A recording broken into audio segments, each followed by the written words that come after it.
Good evening, ladies and gentlemen, and welcome to the Vortex Racing Network's production of Dennis Puckett Big Trucking Tuesday.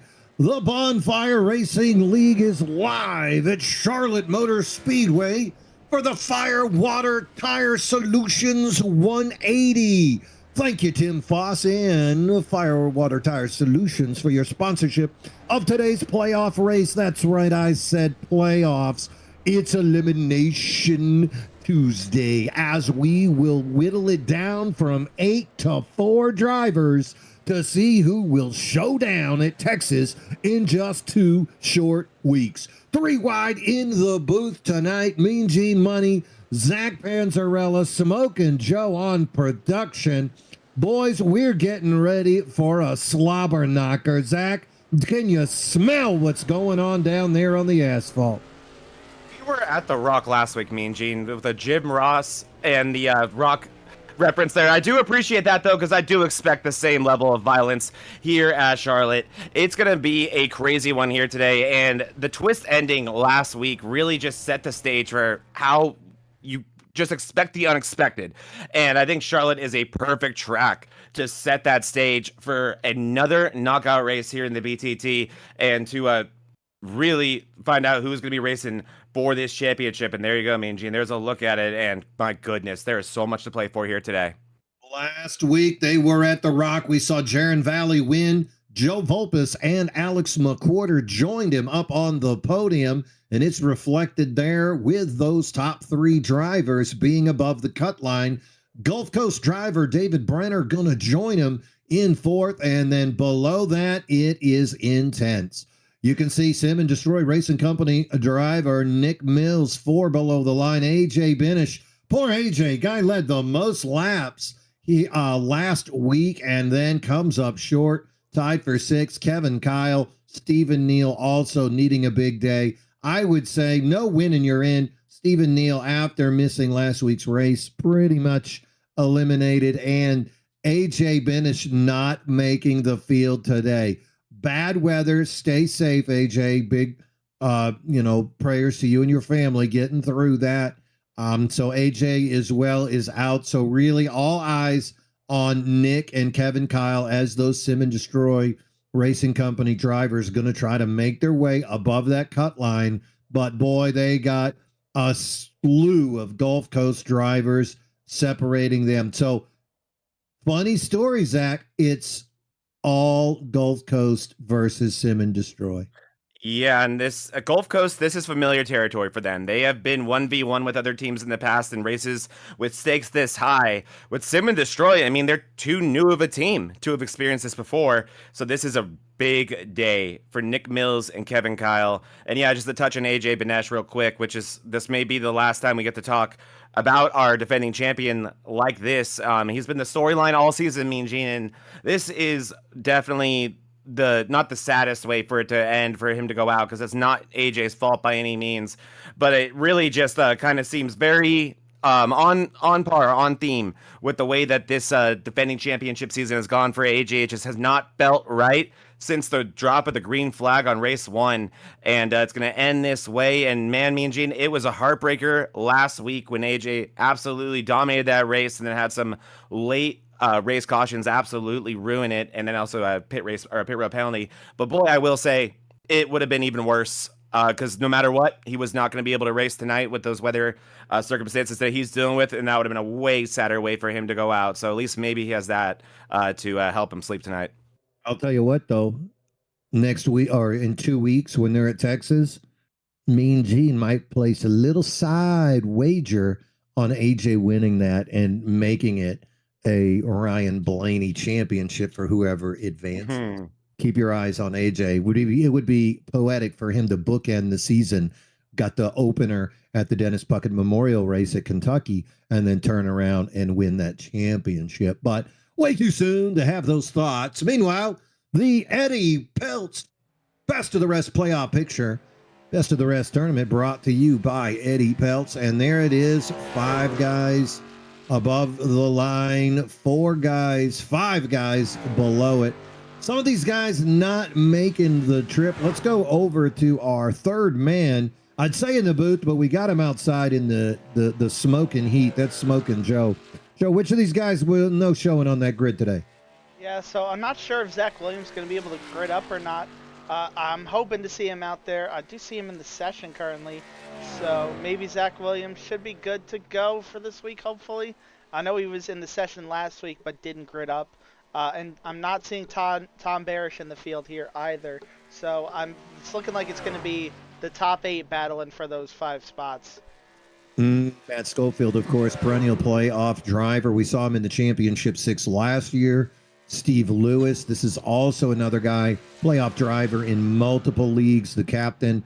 And Austin Rayburn, this guy so close right now. But above him, look at the faces of consistency. Eddie Peltz, Tommy Fox, both those guys known for getting good long run speed out of their truck and finishing up in that top 10, top 15 position with regularity. And that's what it takes if you want to advance. Above them, Paul Ferdiani, we've seen him win at this level before. Not out of the reach of the gambler to turn it on here and then at Texas as well and be a threat. Adam Mailhot, this is a rookie we've had an eye on. Adam showing up that first day with that bow tie tuxedo, Zach. What a wild man. And then, of course, Kyle Lynott, this guy. Favorite. Yeah, I missed the playoffs by an inch. And there he is up at the top showing. But, you know, that gap between him and Mailhot, that's minuscule. And the mission for today is just make it above that line. Just survive and advance today. That tiebreaker rule in effect as always. So tying with the 5th place driver would be completely fine. Be that 6th driver. Who cares? Give yourself a chance at that championship. And yeah, there's some huge names. This is easily the most stacked, best of the rest we've ever seen. I mean, like we said, Kyle Lynott, he is the favorite, but that is not to take anything away from names like Mailhot, Ferdiani, Fox, Peltz, Austin Rayburn, Lewis, all these guys. Matt Schofield, who just went viral last week with his massive hit at the Rock, are short of that, getting over 2,000 views. So shout out to that from Matt for that. But this is going to be a fun one, Mean Gene. Who is going to be the peak of the Peltz, the most steady of the Eddies? It's going to be fun to see. That was some sweet wordplay right there. I'm going to call you the Shakespeare. I try my best. Qualifying is underway. These boys had a good practice here at Charlotte.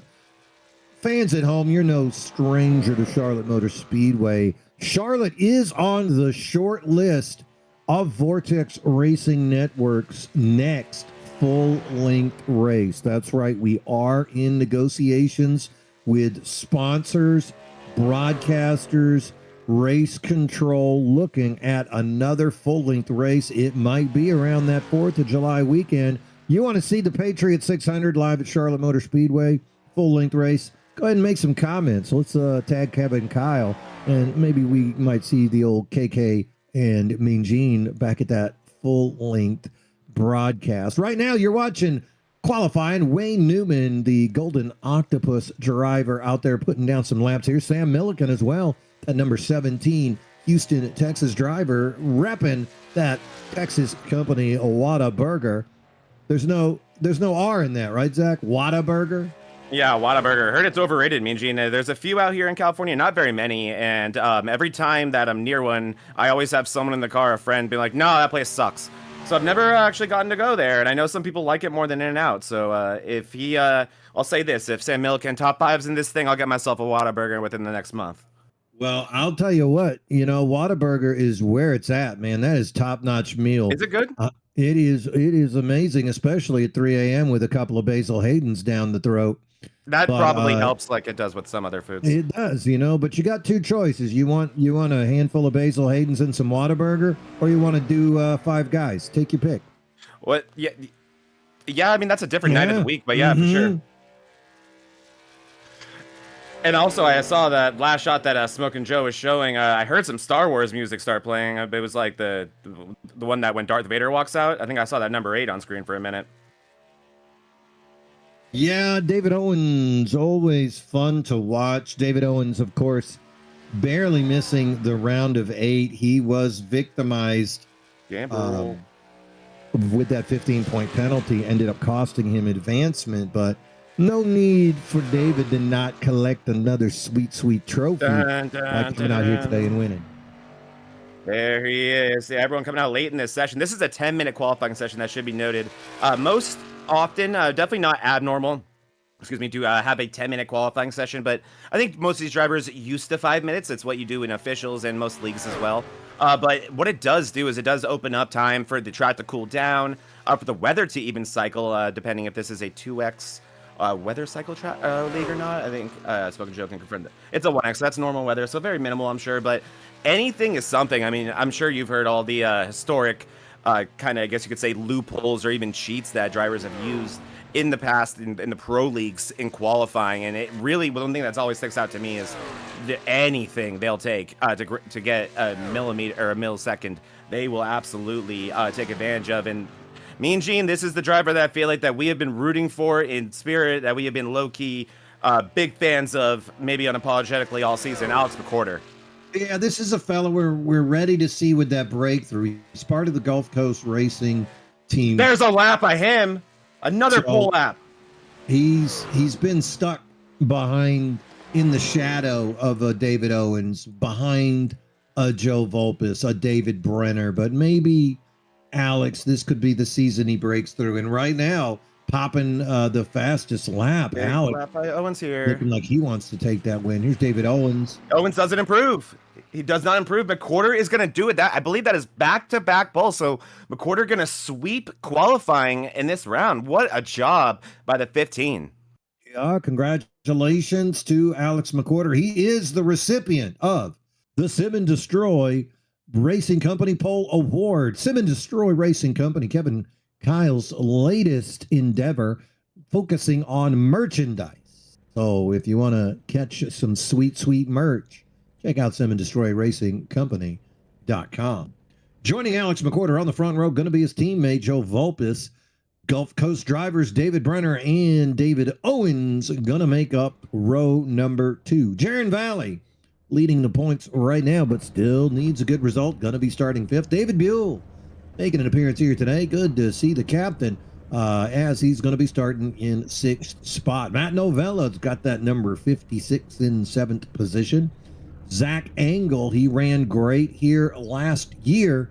Let's see what he can do here today. He's got that number 47 in the 8th spot.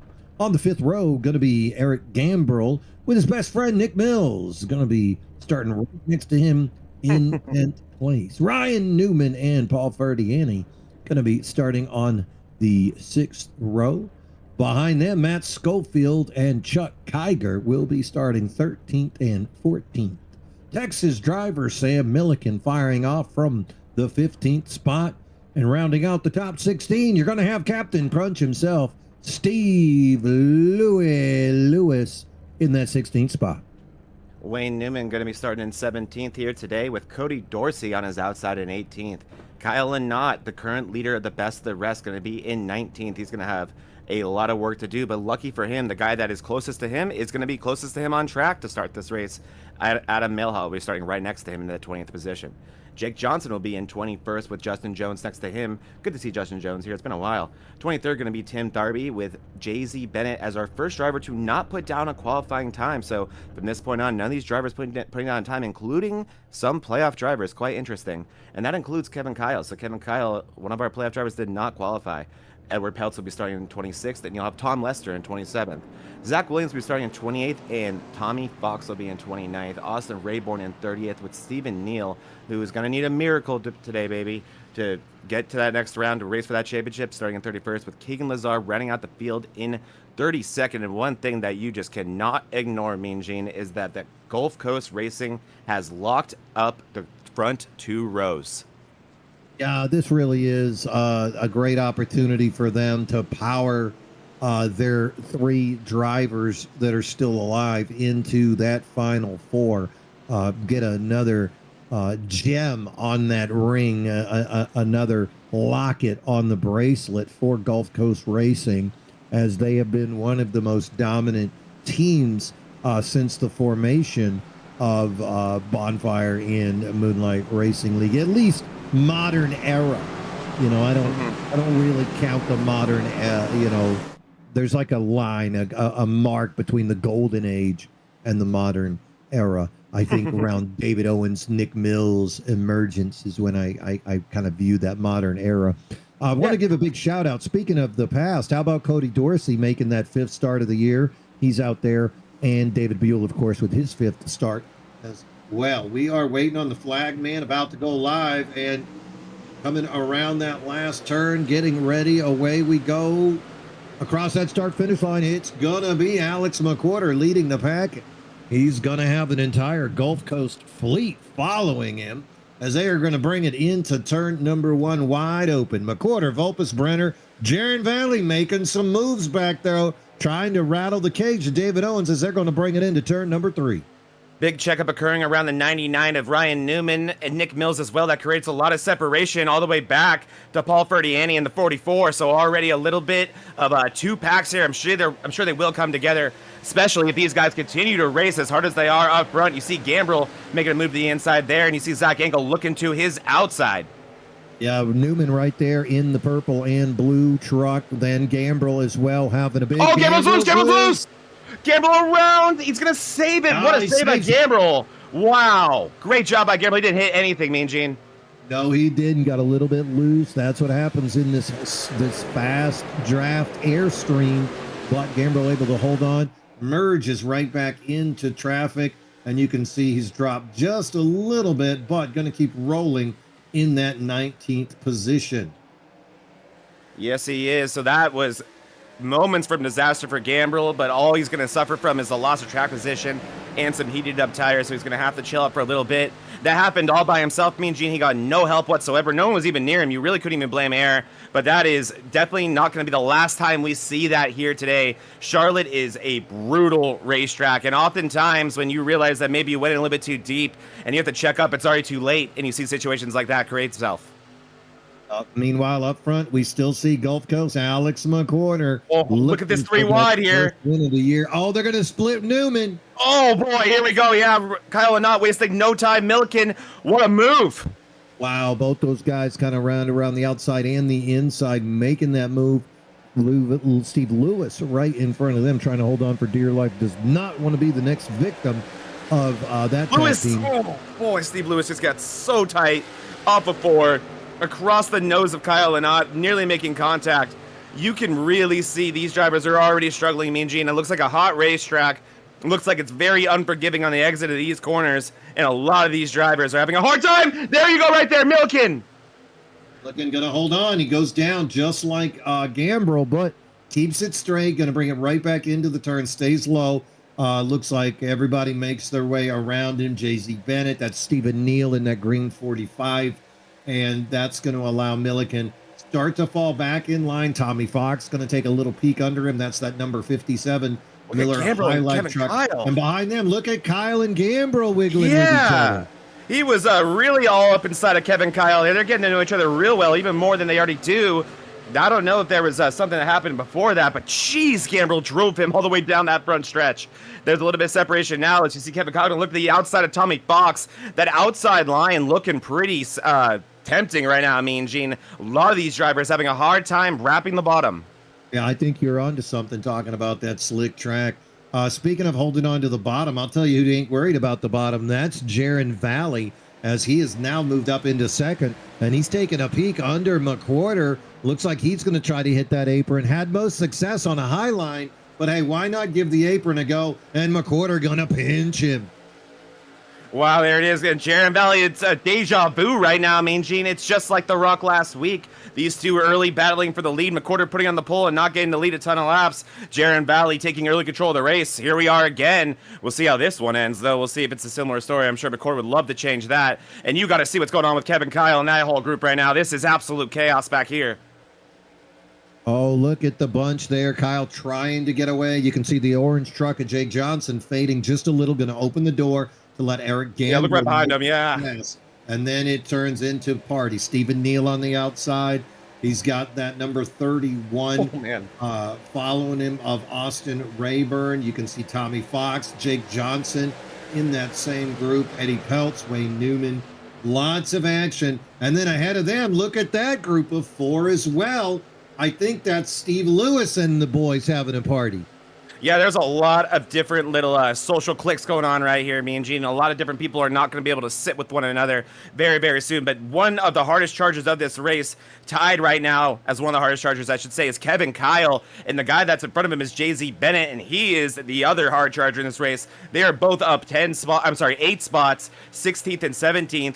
And that is, I think for Kevin Kyle, because he has to. I can't understand why he didn't qualify, but regardless of anything, that's what the situation he has. And same with Stephen Neal, and he actually is up 1 spot better than all of them. He's up 9 spots. He just started even further back, and because of that, boy, he is an even bigger world of hurt. 2 wide, 2 lines in front of him, just so intense. All this racing, nowhere to go, and these guys are putting down lap times far slower than in front of them, where it's single file. Yeah, you can see that big gap. Cody Dorsey is the first truck ahead of that group. Dorsey is about 2.3 seconds ahead of now Kevin Kyle, who's being followed by Gambrel. Oh, contact! Steve Lewis got him one. Did he? Yes, he did. Oh, Louis, let's see if I can find it for y'all. I will. Oh no, Sam Milliken thinking what an idiot instead of what a burger. You know. Oh Louis, boys, I got it. Louis a big Missouri fan, and Milliken's a big Kansas fan. So maybe you shouldn't talk about universities. You got your knife and fork, Mean Gene? So Milliken gonna look to the inside here. Okay, Louis is already Lucy, and we'll see if he's gonna try to save it. Milliken just says, "I don't have any time for that nonsense." And he's going to get into the rear of Lewis here. Lewis going to... And Louis goes, oh, no, I'm going to wreck. Oh, here we go. It's time. It's time. Oh, no. Well, Mean Gene, I'll tell you this much. I'm not eating Whataburger this month. And there goes the rear bumper. It reattaches 100%. Itself magnetically. That's a technology that they have just introduced, is magnetic bumpers. That works well there for Milliken. That's Angus beef, buddy. 100% yes, Angus beef. Hey, I'll tell you what, for you fans at home, we're having a big time up here in the booth. I hope you're having a good time watching this. You're watching live on the Vortex Racing Network. Mean Gene, Money, Zach Panzarella, Smokin' Joe, bringing you the Firewater Tire Solutions 180 here live from Charlotte Motor Speedway. If you see something that just tickles your fancy, tell you what, go ahead and hit that clip button right there on that bottom right of your YouTube screen. That clip, you can title it. It's going to go straight to Kevin Kyle, our social media wizard, and you too could find your clip up on a short for the Vortex Racing Network. A little bit of housekeeping. Make sure you are subscribed to the Vortex Racing Network to keep track of all the action that we give you 5 nights a week of broadcasting. You're going to want to keep track. You'll go ahead, whack that subscribe, and while you're at it, go ahead and hit like and share. Let's move up that algorithm so you can see a lot more of the action like you're watching right now here at Charlotte Motor Speedway. Yes, sir, me and Gene, and this is the best time to subscribe, not only because we have some great shorts coming out, we got the track guides, but we're also in the nitty-gritty of just about every season every series we cover, including this one. This is such an important race that, gosh, you can already feel it on track. Up front, you can see Jaron Valley trying to take control. He looked so good last week with that win. Behind him, McQuarter and Vulpes basically have just swapped positions. As at Rockingham, Vulpes took 2, McQuarter took 3. But Vulpes, he's thinking maybe he should at least get by Alex, and then he can deal with that sim and destroy factory driver of Jaron Valley in front of him. Behind them, look at Zach Engel. He just zipped on by David Owens. David Owens did win here last year, so plenty of speed at Charlotte. Zach not far behind. Zach took 3rd. So seeing that 47 and that number 8 up in the top 5, very reminiscent of what we saw at Charlotte here last year. Great long run speed in the wheelhouse of both those drivers. Yeah, I absolutely agree, me and Gene. And Zach Engel is showing a lot of early strength here. And like you said, David Owens, he has plenty of trophies that have the word Charlotte on them, and not surprising to see him fading a little bit right now. He's always been really strong on the long run here, but right now, Owen's going to settle for 5th place as Zach Engel looking extremely strong as we go into lap 19 here. Jaron Valley continuing to lead this field, and now you see Vulpes going to be interesting to see how he approaches this race with that new paint scheme as well. He's been repping for the past couple weeks. Smokin' Joe sponsoring that car now, so you know he's on the same stuff that's in our pit crew, which is always that good stuff. But look at Zach Engel. He has reeled these guys in like a fish. Yeah, you could see Zach Engel that last lap, 30.90, one of the fastest, if not the fastest truck on the track, finding a little bit extra right now. You know what it makes me think of, especially when you see speed and traction on that long run, makes me think of Firewater Tire Solution. That's right, Firewater Tire Solutions. This is a company that you can get a hold of to help you in your real-life racing endeavors. They create solutions that will help you with grip and tire longevity. It's a 4-step process. It goes right into the valve, and then it seeps through the pores of the rubber from the inside to the out, matches the color, matches the smell of the tire. Now, don't get caught. Some leagues, they'll get a little bit upset if they know you're getting that little extra advantage. So what happens at Firewater Tire Solutions stays at Firewater Tire Solutions. Check them out online. Yes, sir. Me and Gene. Yes, sir. We don't talk about it all the time, but when we do, it's the good stuff. It's that something that a lot of the drivers like. Sometimes I've heard some crew chiefs sometimes when they need to get their driver to drive faster, they tell them to give them some Firewater Solutions, even though they didn't. Just gives them that extra confidence. Yeah, you tell them those tires are staggered and matched perfect, and they have Firewater Tire Solution. Yes, sir. And now Zach Engel, speaking of someone, yeah, like you said, that might have some of that Firewater, but maybe on his tires right now, because damn, this dude, he passed Vulpes like he was standing still, and next up McCorder, and it looks like it's only a matter of time. And the longer this run goes on, and the more that Zach Engel can continue to do this, the better, because this is looking like a largely green race so far. Charlotte can have that happen. I mean, Gene, it is one of those tracks that can definitely be one where cautions breed cautions, but also one where a long green flag run can end up going, I don't know, the whole race sometimes. There's a reason they go 600 miles here. They're starting to pull away from the rest of the field. You can see them spreading out as guys getting content here in the middle of this fuel run to just put in some laps. You got to go back to David. Looks like David Buell, perhaps. Buell and Novella, yeah. Yeah, running that top line, putting a little bit of a show on. And let's take a peek up at that Christmas tree as well. Green is your playoff drivers. Purple, of course, best of the rest drivers trying to move up in their elimination process as well. But, of course, the drivers up front, you can see those three in the top 4 positions. They're already at the top of that tree.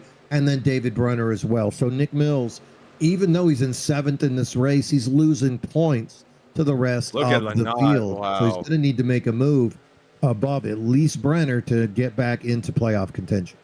This track has trended upwards, me and Gene. That bottom line is, especially at this point in the run, 25 laps in, it is no longer feasible, especially if there is a truck to the outside of you. You are screwed. You need to really... I mean, really what I'm thinking this track is going to be like, where it's going to trend all day. And Joe, this is not a transition race, right? We're staying under the sunlight here. Okay, so yeah, we're going to stay in the sunlight. It's only going to get hotter, I'm assuming. It is Charlotte after all.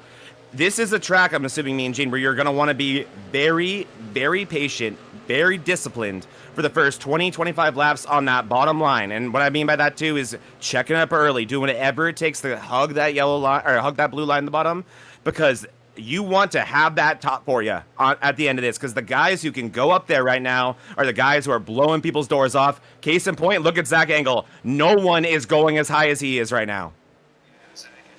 Seeing that gap on the second place position of Alex McWhorter. Looking up there, I think McWhorter, though, savvy driver, trying to show him that what's happening. Gives him a little dirty air, but Engel with that pop, he's gonna make it. Maybe. Oh boy, oh boy. And I love what Angle did there, Mean Gene, because yeah, I mean, you called that perfectly. Alex knows Angle wants to go high, and he's trying to show him, like, I'm gonna go there. And you know what Angle's saying? He said it down that front stretch there. I don't care. I'll go higher than you can. He keeps here he goes again. He's gonna tempt him to go higher, saying he's gonna beg him to go in the line that he knows McQuarter can't run, and Angle's gonna shoot it one more time on this outside line. That's the Larson line if we've ever seen one. You know, and that's a testament and a detriment to Zach Engel's ability. When you know that you can block a driver like that, it's because you know he's not going to get you. He's not going to do something dirty, especially not this early in a race. But I think it can also backfire on you. You're a little more willing to go up and take away that line, even if they have a ton of momentum. You're just going to do it. You know, you see the 47 in your window. Why not? I mean, it's a weird thing. You know he's not going to come up and do that. But on the other hand, let's say you're over there rubbing doors with somebody like David Owens. Don't do it. It's also early too, and I mean it's early for any of these things, including, in my opinion, pitting. Joe, if you want to mic up real quick, when are we? I know it's not 30. When are we supposed to be pitting here? Yeah, so we got Kyle on an alternative strategy here. So fuel can go anywhere from 36 to 39 laps, but we do see the guys with the way the tires are falling off from the hot track. It does seem like 40 to 41 is possible to make it on 2 stops. Kyle Lynott is banking on that strategy being slower than pitting an extra time for an extra set of tires, using all 3 sets across the race, doing a 3-stop pit in 30, 60, 90 instead of the 40, 80. And I can tell you exactly why, and I think we both know why that is, Joe, and it's 100% temperature. The only time I think that's ever going to work is when you have a track that's brutally hot, to where the fall off is so great to where you're going to make up what? We're looking at 45 seconds? Yeah, he's got a lot of time to make up there. Pit in out was 42.12 for him, so pretty much lost a lap and a half right there, coming in and out of the pits. So, you know, that's a lot of time to make up. But over the course of a full race, if it stays green, it's very possible he can make that up over the course of the whole race. Oh yeah, absolutely. And if you're gonna do that, you got to start now. And speaking of fall, let's take a look at our lead right now. Jaron Valley was very much under attack by Alex McQuarter, who was also at the same time trying to fend off Zach Angle. And Valley with a great exit there in that last set of corners, able to create a little bit of distance between him and McQuarter. But looks like McQuarter is currently in that mode where he's thinking, oh man, the best way to hold off Zach Angle right now is probably just to put another truck in between us, that even if that's the leader. I think something happened. We got a big wreck. I'm not seeing any cautions, but it looks like Eddie Peltz and Jake Johnson got tangled up. Is Barney awake? Not sure, but a lot of damage here to the 32 and to the 7. You're going to have to go find out and see what happened there. I got it. Oh my gosh. He was supposed to be the steadiest and the bestest of the Eddies. Oh no, him and Jake Johnson, here we go. Coming out of 2 here. And I think, you see Eddie very loose there. Peltz already trying to gather her back up, and that truck is gone, baby, gone. Jake Johnson going to be an innocent bystander here, and this is going to look very similar to what we just saw, if not more violent. Joe, oh boy, it's going to be ugly. Big hit there for Peltz, and then Jake Johnson. Why not one more, right? Yeah, so this is something strange with this track that we saw coming into tonight. We've seen it in other Bonfire series as well. Cautions on the backstretch do fall weird. It does seem like that whole paved area down there with all the paintings and everything for the Roval bus stop, it doesn't count as part of the racing surface for iRacing to throw a yellow. So we've already seen 2 examples of that here, so I think it's pretty safe to say that that's the case with those 2. Must be. Those 2 incidents. But that's exactly the kind of stuff that Kyle Lynott does not want to see on his pit strategy, because if something like that does trigger a caution, then that throws this entire strategy out the window for him. He's trapped a lap down currently. That would completely ruin his race. Yeah, and there's a lot of Kyle Lynott, by running that strategy, is very much banking on this thing staying green, and he really needs it too. So that is I mean, he's probably counting his lucky stars and going to be mad at every driver he sees Oh! doing that. And yeah, I know all too well how that feels, Joe, being on the wrong side of that. But it's going to have to be stressful, like we said, about a lap and a half, which means it's going to take him a long time to get that lap back. Oh, boy. I think I just heard that our leader is coming down this time. Yeah, we got a lot of chaos going on around here, too. Eric Gambrell and Ryan Newman got a little tight with each other. Newman got the wall. Now you got Kevin Kyle going to his outside. So there's a lot of chaos going on the track and other places as well. As, yeah, Jaron Valley looks like he's not going to be able to hit that 40 number if he is pitting this time. Yeah, I heard him light up the radio. Maybe we'll see if he was trying to mislead his competitors, but this will be an aggressive entry. Yet. No. Okay, so he's going to go one extra lap, it appears. Yeah, if not another. 38 would be very early. Yeah, 38 is, yeah, I mean, it's very possible it could be like a super speedway, not able to save up any sort of fuel, right? Trying to just push through all the air, you know, dragging all these trucks along. I mean, look, it's a 5-truck breakaway. Unsung hero here, David Brenner, caught back up to this top 4 now and is tailing them right here in 5th. So, you know, that right there, you know, you're able to save a lot more fuel in the draft than you are, of course, pushing all the air, being the leader, just like at a super speedway. So we might see some of that here. You know, Jaron Valley might have to pit before his competitors. Yeah, I would not be surprised if he does, and it would make sense. But I also get trying to run this thing until she's absolutely dry. Maybe Valley not liking the vibe around him and thinking he wanted to and changing his mind there as he continues to stay out. But yeah, I mean, Joe, when he is the fastest one on the track, in the rare cases where I get to enjoy this situation, it takes everything for me to want to pit early. I mean, here he comes. Here he comes. Looks like a clean entry, but he is, from what I can tell, the only leader to bite here, huh? Yeah, that's a lap too soon to feel safe. He's the only one, it looks like, that's coming down this time. He's right on the number in terms of math, yeah. Yeah, in the top 10. First truck I'm seeing come down after him is Ryan Newman. That seems to be it this time. So this lap is the first lap where I feel okay. I would want to go to maybe 42 if possible to feel safe. So the silver lining here, though, Joe, is my goodness, as you see now, McQuarter and Engel going to get one more lap, and they're going to come down. Oh, Tim Darby! Oh no, Darby around. Luckily, not going to create. Oh my goodness, as a last-second decision there from Buell. What an entry! Gambrell and Kevin Kyle just their usual antics as they enter. So just lots of normal stuff happening as we enter the pits here. But one thing that is a giant silver line, gotta be one for our leader of Jaron Valley, or the guy who likely cycled around this lead, Joe. That was a 2-second fall off. So that was 2 seconds McQuarter and Engel just lost by running those laps, or that one lap, I should say. Yeah, so then you got to factor in an extra lap here for Vulpes, Brenner, Novella, Owens, Mills, Schofield, Ferdiani. So that's 4 seconds. So could the 01 car of Jaron Valley just save that fuel on the back end from taking the undercut here? Very good point, especially, if he's going to have that time, and you got to do it early. Got to hope for a largely green race. On top of that, oh my gosh. Oh, I don't want to. Alex McQuarter had a really bad-looking pit exit. I hope he is good. He had 2 tires just barely graze over that line, but that's a matter of iRacing. You don't gain anything from that. It's a stupid rule that they don't follow in real life, but hopefully that doesn't ruin Alex McQuarter's race. Zach Engel behind him. They're going to stay consistent with where they are. But yeah, the guys I'm going to be looking to be the big winners if they didn't speed somehow would be the ones like Engel, Buell, and Brenner, and Gambrell, who are just going absolutely crazy right now. Yeah, it looks like they're still a little far back, though, from everybody else. Buell so loose. Did you see those cold tires from Buell right there? Yeah, cold tires not pleasant here today at Charlotte, as expected with the hot track. So, you know, guys being a bit thrown off by it. But yeah, going to rejoin with them.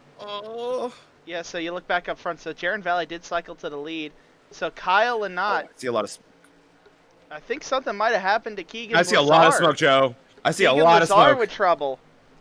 Okay, I will try to find that. And sorry, I did not mean to cut you off. Continue that, and in the meantime, I will find what happened to Lazar, because it was big. So it was big. Yeah, Lynott short pit did not net him the lead, so he's a second slower than the guys around him on track. So Lynott, the undercut so far not working in his favor at all. The battle right now is between Novella and Mills. We'll go over to you. Got the Lazar incident for you, yeah. And, we were talking about cold tires, Joe. I don't know if there's going to be a better example than this. Yeah, getting those bumps. And that really brought up a big plume of smoke.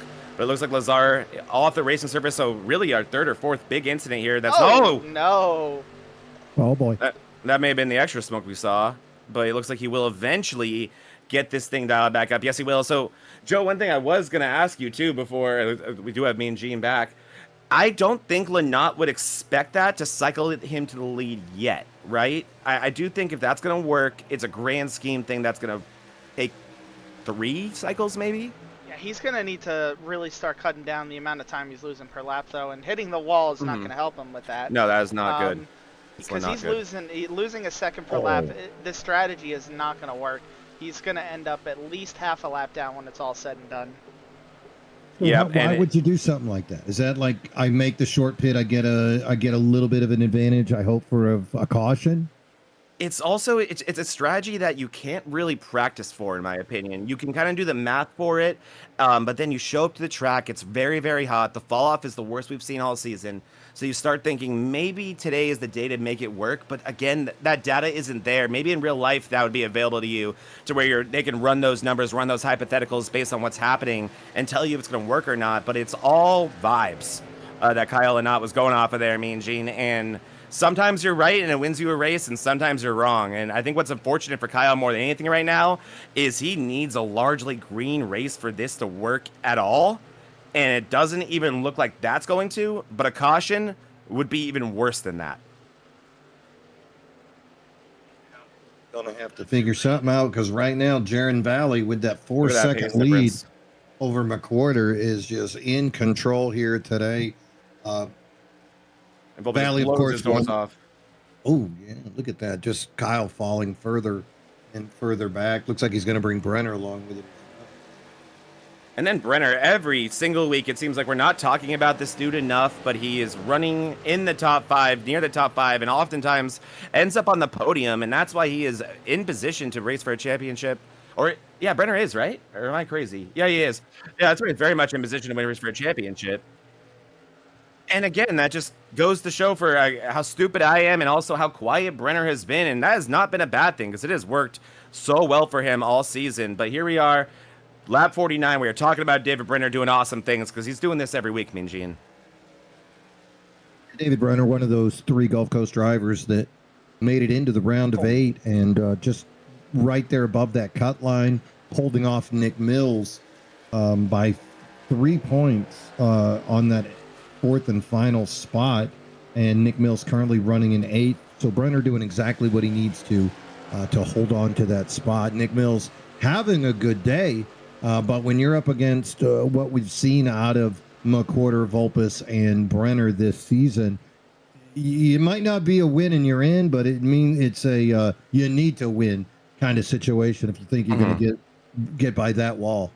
Oh, man, check out Kevin Kyle and Eric Gambrill and Buell. They have not figured their matters out at all. And one driver I want to, it's been a whole lot of that, Joe. But one driver I definitely want to tip my cap to, as well as we keep our eye on this group, though, is the one that me and Joe were speculating was the driver that we thought was going to get undercut by all these guys, and that was Vulpes.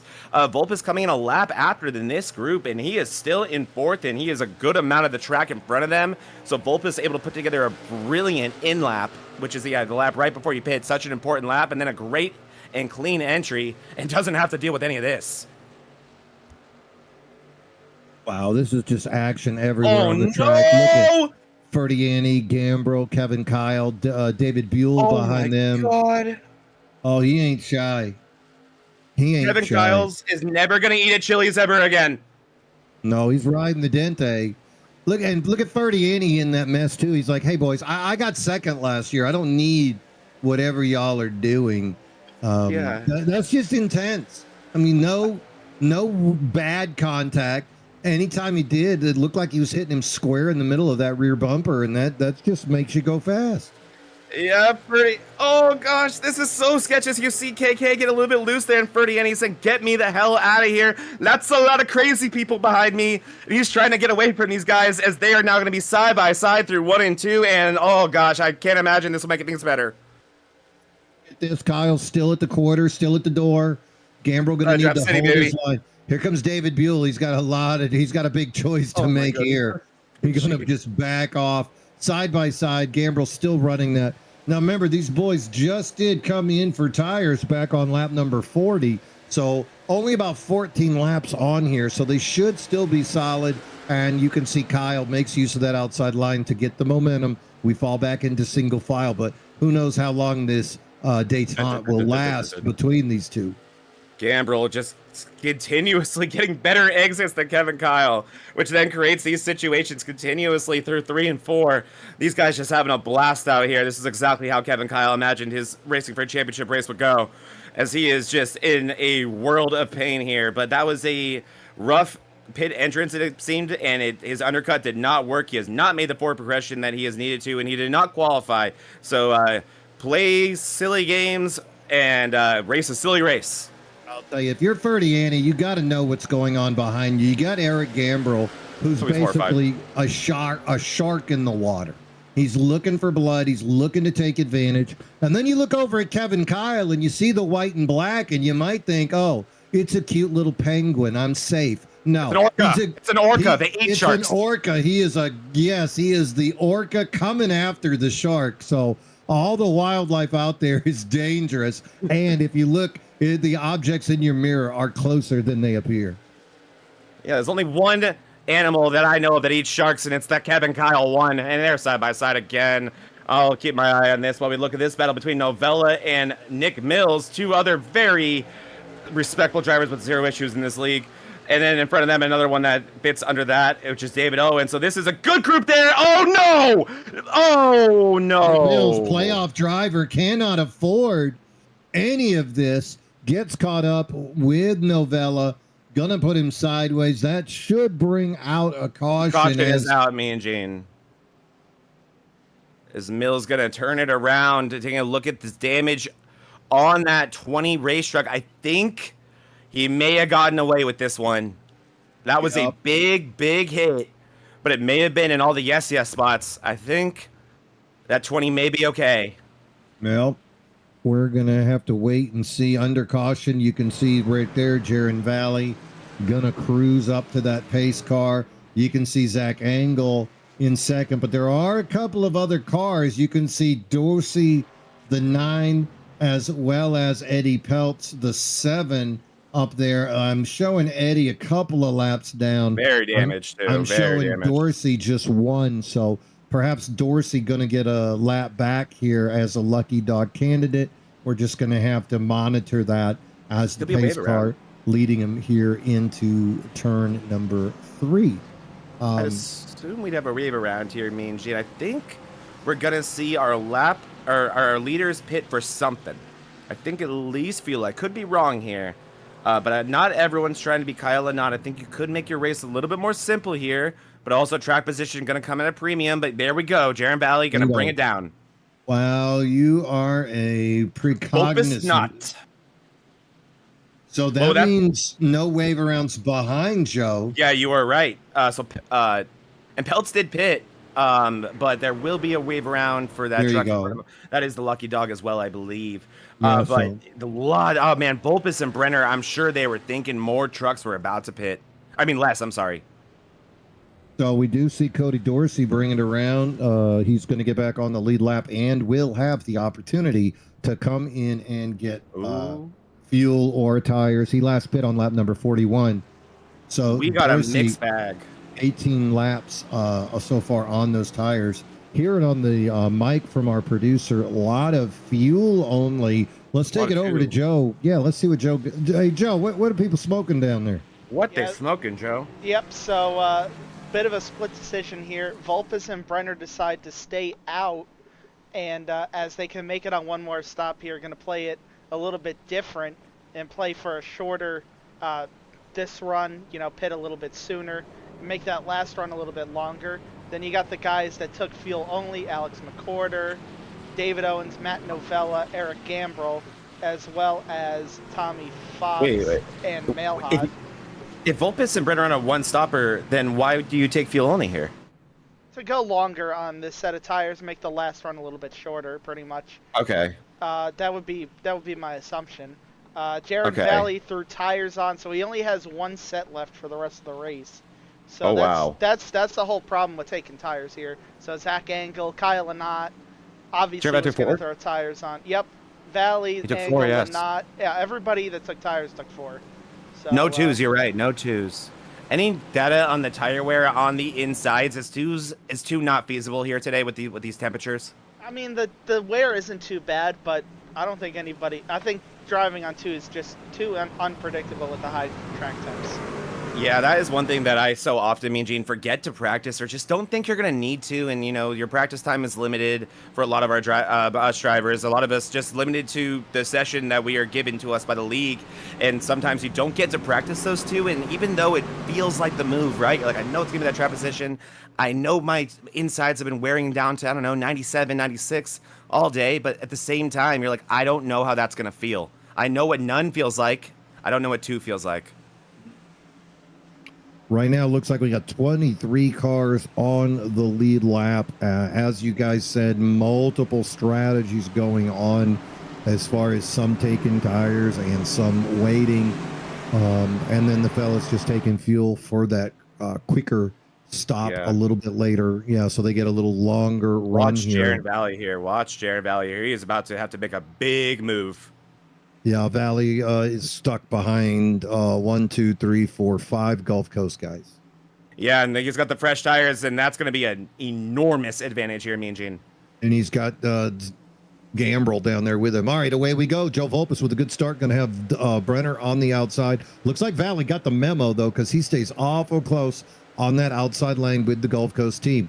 Still staying behind Owens on that outside lane. 4 Gulf Coast drivers down on that apron, and then Owens up into 4th.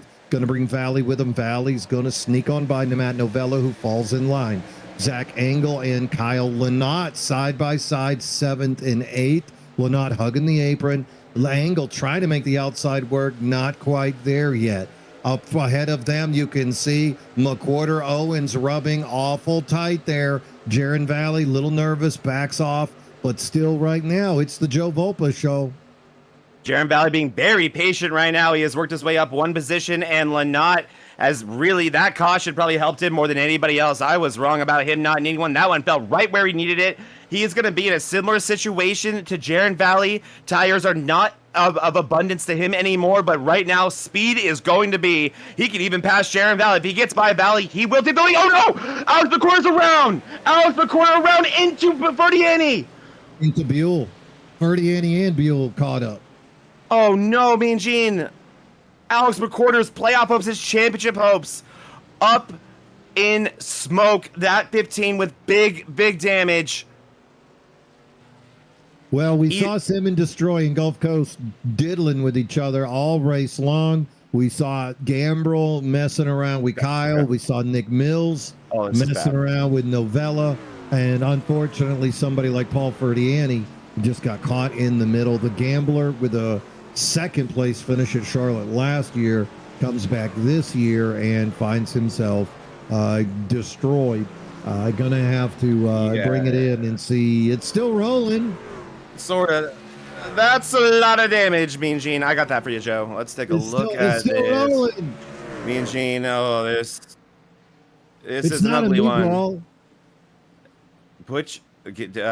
Look, bottom right, guys. This wreck sucks. And here we go. You see McWhorter in the middle, sandwiched between David Owens and Jaron Valley, and then Kevin Kyle with a big run. We're gonna have to look on the onboard of Kevin Kyle to understand what his POV was up, there. Man. Yeah, I don't know if KK. I mean, it was a big run. I think maybe that McWhorter very loose. Let's take a look at Kevin Kyle's perspective real quick, and then we'll take a look at the rest of the remedial damage from that incident. And we'll go ahead, and I'm going to go a little bit further back, guys, and I'm just going to play this live so we can just get a really good feel for what Kevin was Look at this seeing and run, feeling. dude. He's got Lynott above him. Blows by Lynott. It doesn't look great. I'm not gonna lie, Mean Gene, but it's not understandable. I If that mean, makes sense. I don't know, man. Go to the rear chase and look at that thing. It looked like Kevin Kyle's just holding his line. No, he is. He just didn't lift. I mean, but also what's even the point of selling the merch if you're gonna lift? Right, gentlemen don't lift. Yep, and he's a gentleman if we've ever met one. So here we go. You asking shall receive, my friend. And okay, there was a big moment there that we did miss, I think. I mean, how many lanes is McWhorter going to come down? And watch McWhorter here, actually. He gets extremely loose on this seam here, right there. McWhorter, really big bobble there. And I think that really closes it off. You see Owens up against the wall trying to give McWhorter all the room. And Kyle moved, tried to go down a little bit. And yeah, that looks like a racing incident. Oh, God, Paul Ferdiani with a massive, massive hit. That's going to be it for Ferdiani. Oh, Buell, just another innocent bystander. I'm not an admin, but to me that looked like a racing incident. That looked like a racing deal to me. We're in the playoffs, Mean Gene. I'm sorry. I'm always one that says you can't. I always say you can't lift in the last lap, but in a playoff race, in a really important restart, I'm not saying you can't lift, but I am saying decision making changes. But a little bit. Mean that line he had just passed two drivers. McWhorter, I don't think he comes down, but Kyle doesn't need to lift, and it happens really fast. Right. Kyle doesn't do anything abnormal. He doesn't. That's the racing line, and there is room above him. Lynott is there. You can't expect McWhorter to be that far off the pace. I just can't put that on Kevin Kyle. No, and there might have been a little bit of net code that started Alex on that trip. That hit at real time for Ferdiani, Mean Gene. Look at this at real time. Another really scary hit, actually, for iRacing. Like, this is the type of sim racing hit that legitimately really hurts. That one right there, that cannot have felt good. I hope his hands were off the wheel if he's on high-powered equipment, because that is a brutal hit. We actually heard me kind of freak out over Lynott's hit yesterday, and he actually got back to us and let us know that that hit actually did hurt very bad. So, goes to show me, Gene. And what lap are we going green on here, boys? We're on 6-6. Oh, why? These guys can't do anything right. They're one lap away, Mean Gene. They're about to be. It's a start of 6-7. How about that? I know you'll nail that call. Here we go. The lights are off. We got a Gulf Coast front row with Vulpes and Brenner side by side. Brenner on the line. Needs to come through with a strong finish. Needs to beat Nick Mills, who's back in 14th. With McWhorter going down, we're going to have to pay attention to that point situation and see where he falls after we get a few more laps. Beginning of lap number 6-7, Joe Vulpes going to lead him into turn number 1. David Brenner down on the apron, and look at Owens around the outside. Gulf Coast top 3. Jaron Valley running 4th, and then Kevin Kyle. Brenner.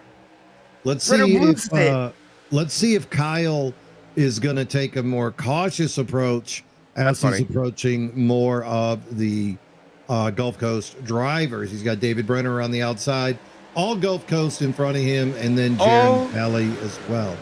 Look at these boys. And Mean Gene, this is no time for stand-up comedy. Kevin Kyle is not going to chill. We all know that. Oh, my goodness. And I don't think any of these drivers are. One guy that we also have not talked enough about as well is, oh, my God. I can't even. I don't have enough time to talk. Are you kidding me? 3 wide for the lead. Here we go. Those are Lynott's teammates. He's up. It was Ryan Newman, by the way. He's doing great. Jaron Valley going to take the lead now. Kyle Lynott falling into second. David Owens third. And then Kevin Kyle right behind David Owens looking to make a move. Kyle putting it all on the line right now. Underneath David Owens, in the side of David Owens, and T-Bones David Owens.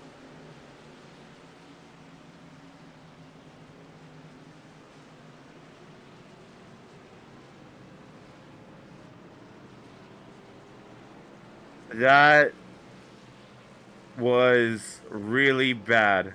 That just happened. Mean Gene, is it us? Are we the problem? I don't know, but Temper's definitely flaring as we saw. That one, boys. We definitely saw the tensions between Sim and Destroy and Gulf Coast Again, Eric Gambrell, not a member officially, but he is adjacent, whacking on Kevin Kyle multiple laps. And then we saw Nick Mills and Novella having a good time with each other. And then here it is, David Owens. David Owens ain't going to back down from nobody. This is a guy with championships in his pocket. You know, I don't if think you, it was up to him. let's say you got to prove who you are on the track early in your career. David Owens ain't got nothing to prove to nobody. This guy with plenty of championships, not going to get out of the way. Kevin Kyle looking for a championship, and those two battleships just met. He's looking for a lot more than a championship right now. He's looking for blood. Look at this, man, Gene. This is, whoa. It's ironic it's happened to David Owens, because this is something I would say would be egregious for David Owens. I mean, you can draw the apron. You can draw a gray line there with Owens being so non-committal. Owens does that. That's Owens' driving style. He asks for grace, but I will say, Mean Gene, is he diamonding the turn? Is he doing a diamond? No, he's kind of squeezing Kevin. He's being non-committal about his line. That's how Owens will race you sometimes. Or maybe he's entering high and going down lower, like you see Lynott in front of him. I don't know. Either way, he's not making it easy on KK, and it's not Owens' job to do that. It's not Owens' job to make it easy for Kevin Kyle to race him for freaking third place. And Kevin Kyle just wasn't having any of it. He was just not having any of it. That requires checking up. That requires some give and take. And Owens, I mean, the two things happened here, me and Gene. Owens put Kevin Kyle in a situation where there had to be give and take, and Kevin Kyle chose not to give it. There. I will. Give me a sec. I'll go a little bit further back. But that's what I'm going to go ahead and stick with that as my, yeah. And why is Kevin Kyle's truck just so much faster, right? Why can he close the gap so quickly on these guys? You can enter the corners a lot deeper, me and Gene. The way you can drive these trucks, there's a lot of different ways you can drive this place, especially when it's this hot. Yeah, I don't know. Looking at that angle, there was he never got past the bumper. And yeah, that does have to be mentioned as well. Smoking Joe just letting us know as well that, and I was about to say that, I actually low-key forgot that. Yeah, Kevin was on fresh tires and Owens was not. So that closing speed is going to be different. And we'll take one more look at it from KK's perspective. I mean, it's not a right rearing. It's nothing like that. But he never got past the bumper. No, I mean, Owens, he knew that he was putting KK in that situation. He knew what he was doing. He's not stupid. He's been doing this for a long time. Isn't that what we just talked about? Like, you can do that with the Zach Angle. No, exactly. And you got to pick and choose your moments, right?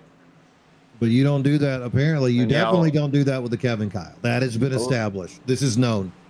Yeah, especially in this race, clearly, me and Gene. And yeah, there's a lot being said between those two drivers after that wreck. And one of the main things that KK said in his defense was, stop trying to block the whole track. And yeah, I mean, Kevin Kyle is weirdly in a position right now where he is finding that gray area. None of these are blatant. They're really not. Maybe I'm the idiot, but that's how I'm feeling. So interesting playoff implications. Now we see Nick Mills in fifth, 2 spots ahead of David Brenner for that 4th position. And Brenner came in here with a 4-point lead. So that is very, very close.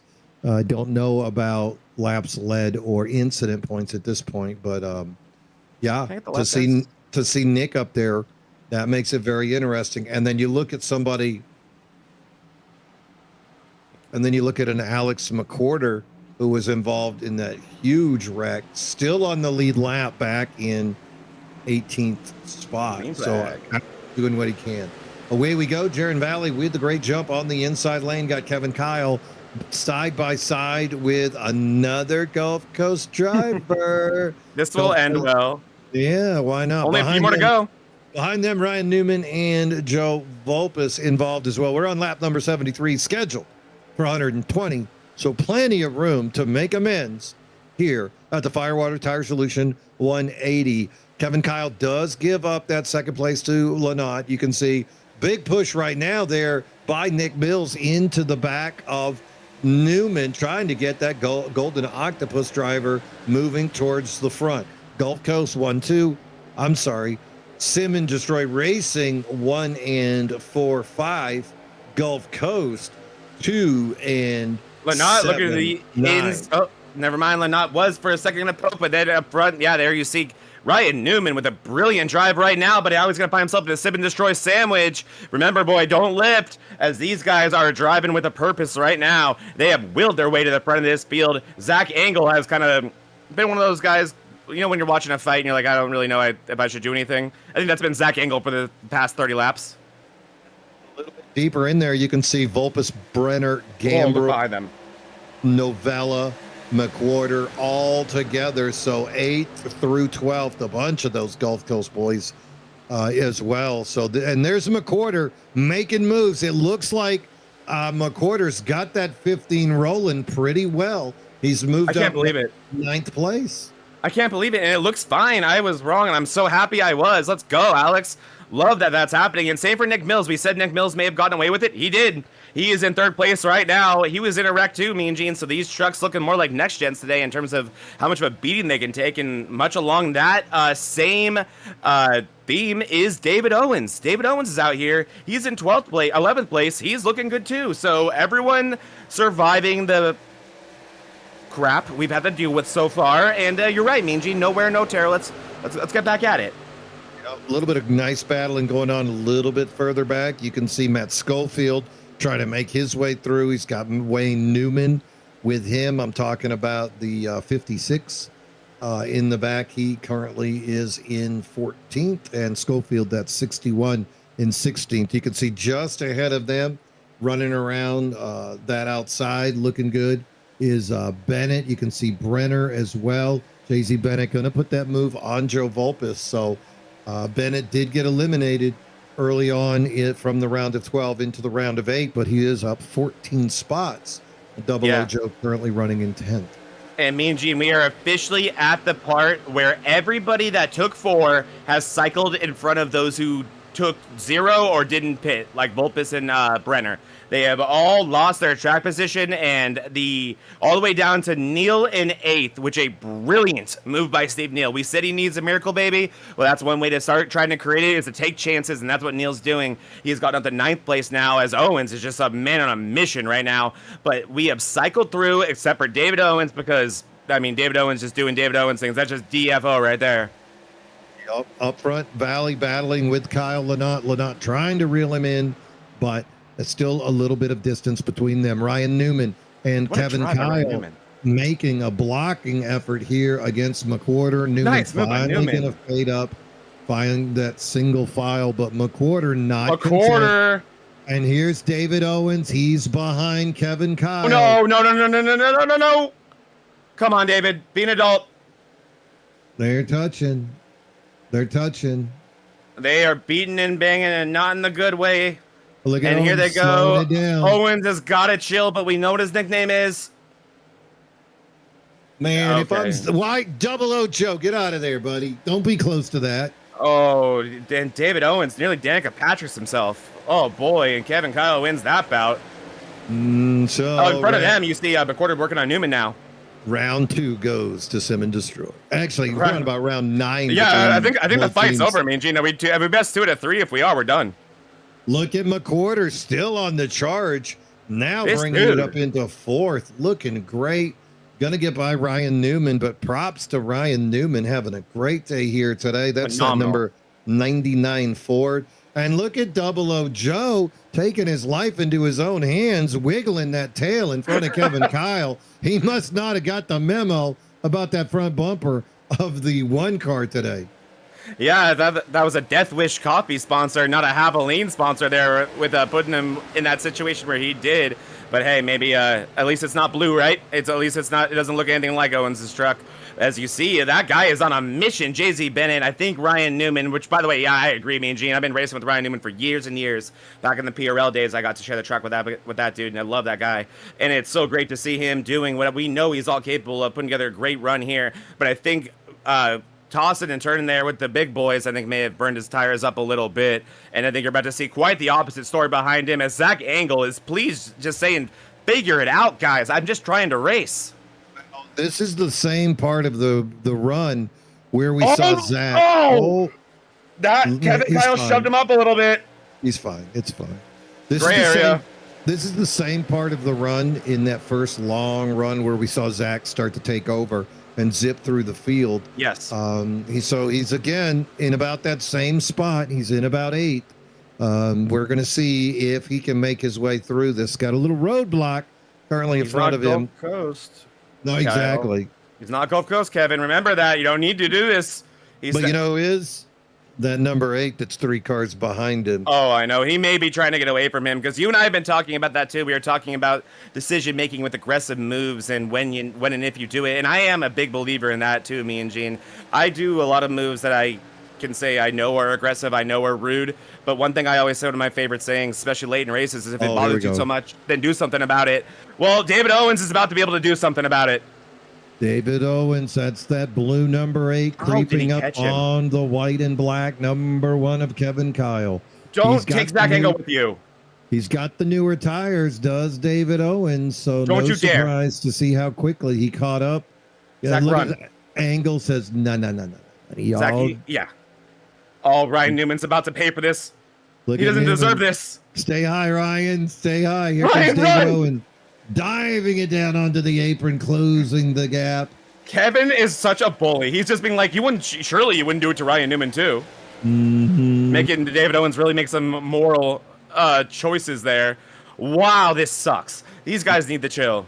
No, they're just racing. It's fine. We're all fine here. We're all good. We're all good. You are so good at that, man, Gene. Like that short of you is so good. In the meantime, Smoking Joe I think he needs a smoke break. And that Smoking Joe paint scheme there. You have Tommy Fox, Steve Fox out here as well. He's going to bring it down. So Smoking Joe, now that we're looking at, oh, geez, never mind. We'll just look at this instead. It's like when you know there's about to be a car crash. Like, you know, like when there's a car crash and you don't want to look, but you can't look away. Meanwhile, don't worry, folks. We are monitoring all the rest of the situations. Jaron Valley still with that 1.2 second lead over Kyle Lynott. Lazar and Peltz with a massive incident, Mean Gene, but we are going to stay green.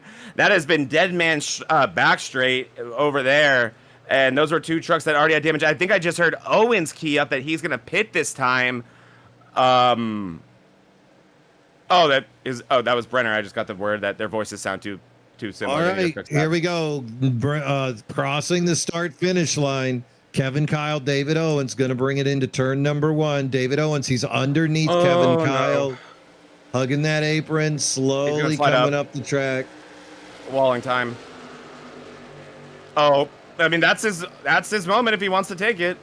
No, he's going to go for the pass. Good run there by the number 8 Dodge of Owens. Kyle on the, and there we go. They're playing games. Yeah, and they're playing stupid ones, and they're winning real stupid prizes. You know, and Kevin Kyle, playoff driver, really can't afford to get caught up in any of that stuff. But here we go again. Gulf Coast and Sim Destroy Racing having incidents as David Owens and Kevin Kyle. I can already see the vein on the league admin's forehead just pounding as they're going to have so much stuff. And I expect a formal apology in the mail from Gulf Coast for ever being angry about Daily Drivers Inc. Are you kidding me? All right, let's take a look at this one, me and Gene. Hey, man, that's just hard racing. Hey, the other ones who came out didn't do it, which I think, by the way, is freaking hilarious. Side drafting gone wrong, right? I mean, it's been a lot of side drafting going wrong, which is an understandable thing. It happens to the best of us, and this is just another case of that, Mean Gene. Just side drafting through through 3 and 4, like we all do, on the top line. See, this is a big side drafting area, and yeah, it just goes wrong there for KK. You know what I'm thinking when I'm racing. You know, I like to run the same line and hit my marks. Owen's attempting a side draft there as well. Yeah, you know, you run the same line and you hit your marks. That way you can save tire. But sometimes you just decide to run a line you've never tried before, not in practice. That sucks. You know, and I think that's what we saw David Owens do. He just wanted to run a line he's never tried before. Mean Gene, I know I said play stupid games and win stupid prizes, but they won the stupidest prize ever. Look how big of a hit this was for both of them. And poor Zach. Look at Angle behind him. I know, He's leave like, my fellow Zach alone. Boom! That's a Davey Allison hit right there. yeah. And then Owen's doing a phenomenal job holding his brakes. Oh boy, oh boy, oh boy. And then, yeah, Owens even got a hard time from the driver chat about holding his brakes. You see Smoking Joe coming around there. Actually, that's the Smoking Joe truck right there. Joe Volp's coming around saying, oh, man, I love this league. And, yeah, I mean, like you said, Mean Gene, he's a playoff driver. How often do you hear me say the words grand scheme? All right, so let's look at where we are, get a full reset. We're scheduled for 120. This is lap 92. Looks like most of the field coming down here to take fuel and tires. Let's take it down to the pits, Smoking Joe. We're good on fuel now, yeah? Yeah, but it's really messed up the strategy. So all the short pitters there, all in a big deficit. So you see Joe Volpis, Tom Lester, Tommy Fox, David Brenner, all trapped a lap down now. They're going to be able to take the wave around here, but they're going to be all the way in the back of the field. I believe the 56 in Novella got the lucky dog as he was the furthest ahead on the strategy from pitting early. So he gets the lucky dog, but once again at the back of the field. Mean Gene, that is crazy. And like you said, Kevin Kyle, a playoff driver, and he had to be thinking about that. But at the same time, David Owens is not one. He got knocked out of the first round, and he just screwed over his teammates with that. It's a very difficult situation when you're behind the wheel. I think His playoff teammates, I should say. Every driver believes they're entitled to certain pieces of the track. And when you're racing another guy, it's easy for tensions to rise. It's very easy to take umbrage with the actions of somebody else.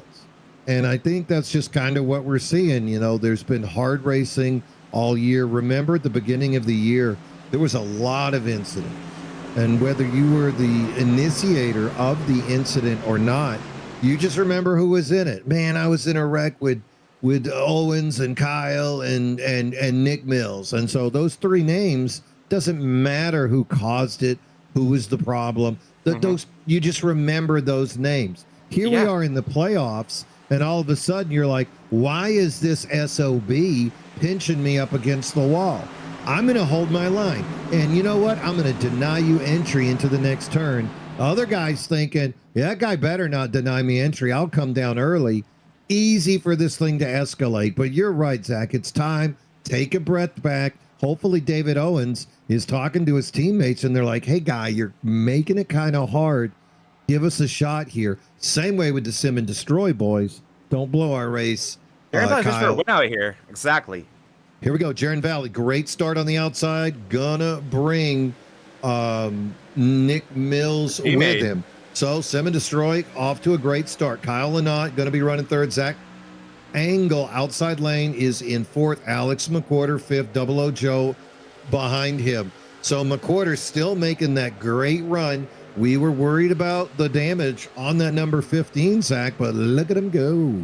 He has all the speed in the world in that 15. It's almost like nothing happened. It's exactly like nothing happened. And yeah, I mean, hopefully these drivers able to figure this out, because also, like, to compound what you said, not just that, the therapy, couples therapy, it's not in the budget here in the BRL or the VRN. So these issues that you were talking about, they only get worse as the season goes on. The only thing that fixes them is off seasons and getting to be away from each other. And this is oftentimes when you see that happening. But these drivers, they've got to figure it out. They've got to be adults, and they've got to think about the bigger scheme here, how important this race is. And one guy that has been able to get over a lot of frustration, a lot of misfortune, is our new leader, another Sim and Destroy racer.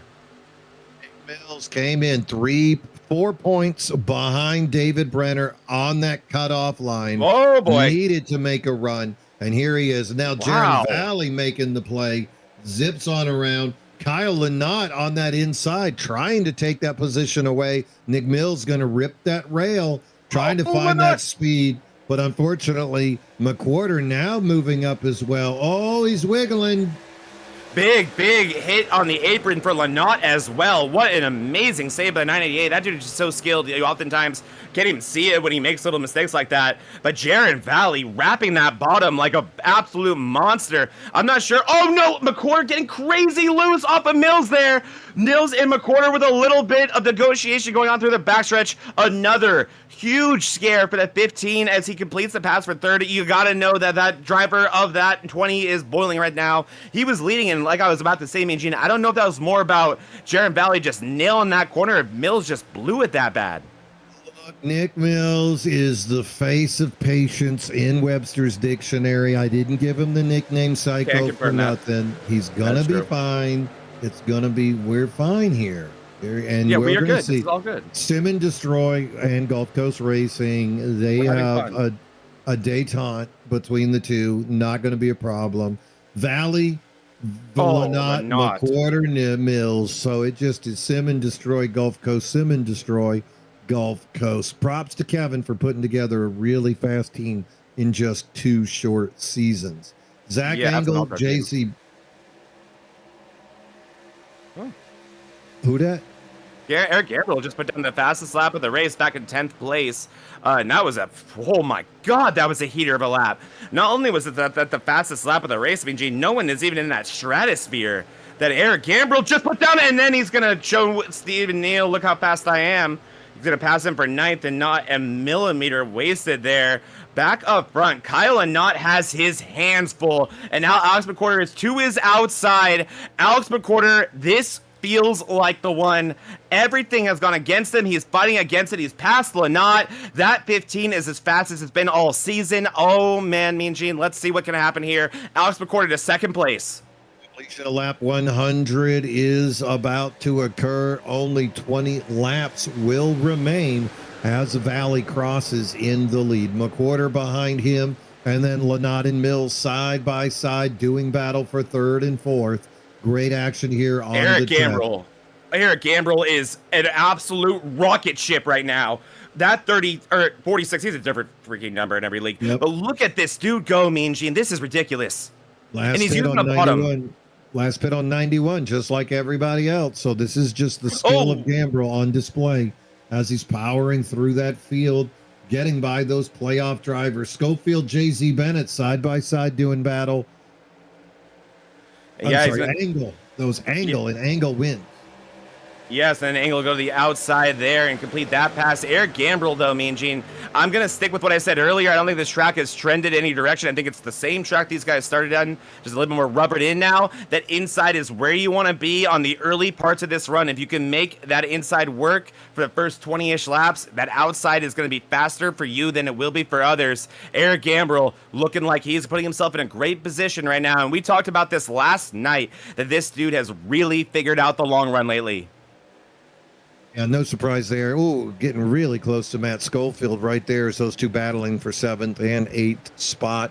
Gambrell, he's on that line just like you said, hugging that apron. And ahead of them, looks like Lynott falling off the pace just a little bit. As I'm looking at the lap times, Lynott is about 0.4 of a second slower than Mills ahead of him.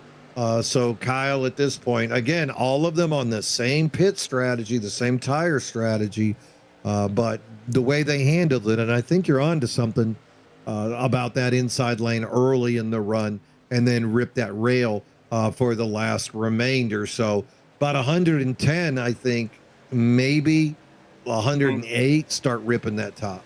Yeah, you rip it, and exactly. You want to give yourself as much time as possible to do it, but you don't want to go up there until you see your competitors forced to do it. You'll see them run the bottom a little bit worse than you are. They go to the top out of desperation. You go there because you want to.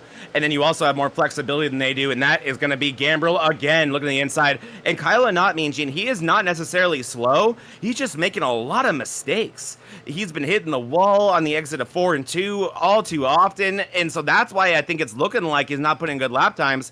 When he can figure it out, that 98's fine, but man, he's just really not been able to figure it out here in this traffic. It's been a different race on both sides of it for Lynott. Maybe that's why, he was really spending that first half of that race saving fuel as Newman gets into Gambrell there. Gambrell having to check up for those trucks in front of him. almost creating a situation. Oh boy, it could happen at any moment here. Only 15 to go. I want to take a peek at how about that 11th place of Steve Lewis, the good captain, Great in the recovery. best of the rest. Yeah, recovered from some scariness, got him up to 11th. Behind him, Cody Dorsey. You can see Adam Mailhot, Wayne Newman, and playoff driver Joe Volpus currently back in 15th. Wonder if he can make his way back up. On the track, you can see on screen, though, Volpus, Lynott, McWhorter is up to Valley. Double O Joe. We got so much craziness there. McWhorter has reeled in Valley, and that is about a half a second. So I'm assuming Valley made a mistake, Mean Gene, because that could not have been done on speed alone. Because I was seeing McWhorter dialing it back, trying to give himself something for the end of the run. But now, if Valley's going to make it possible, here we go, mono e mono. We didn't even get this at the Rock. Oh, 0.2 of a second faster. Last lap was McWhorter to get there, but look at Nick Mills. Here we go. Nick Mills coming into the picture was 1/10 of a second faster than McWhorter. Side by side for the lead. Valley higher than McWhorter, who's on the apron. Nick Mills lurking in the background, and it's a three-way battle. What does Mills do? He's going to run. Lap 109. Mills going to push his teammate. Oh, Valley ultra loose on entrance. He is able to mostly gather it up, but that thing is not underneath him, not even close. This is McWhorter's moment. He's got to shut the door. I do not know how Jaron Valley did that. That was unbelievable. He kept his speed, but you know the temperature spiked on those tires, so that is going to hurt him in the long run. I think if you're Mills, you got to make a play. If you're Mills, you got to say, "Look, bud, your tires are hot. You can let me by. Let me by." Yeah.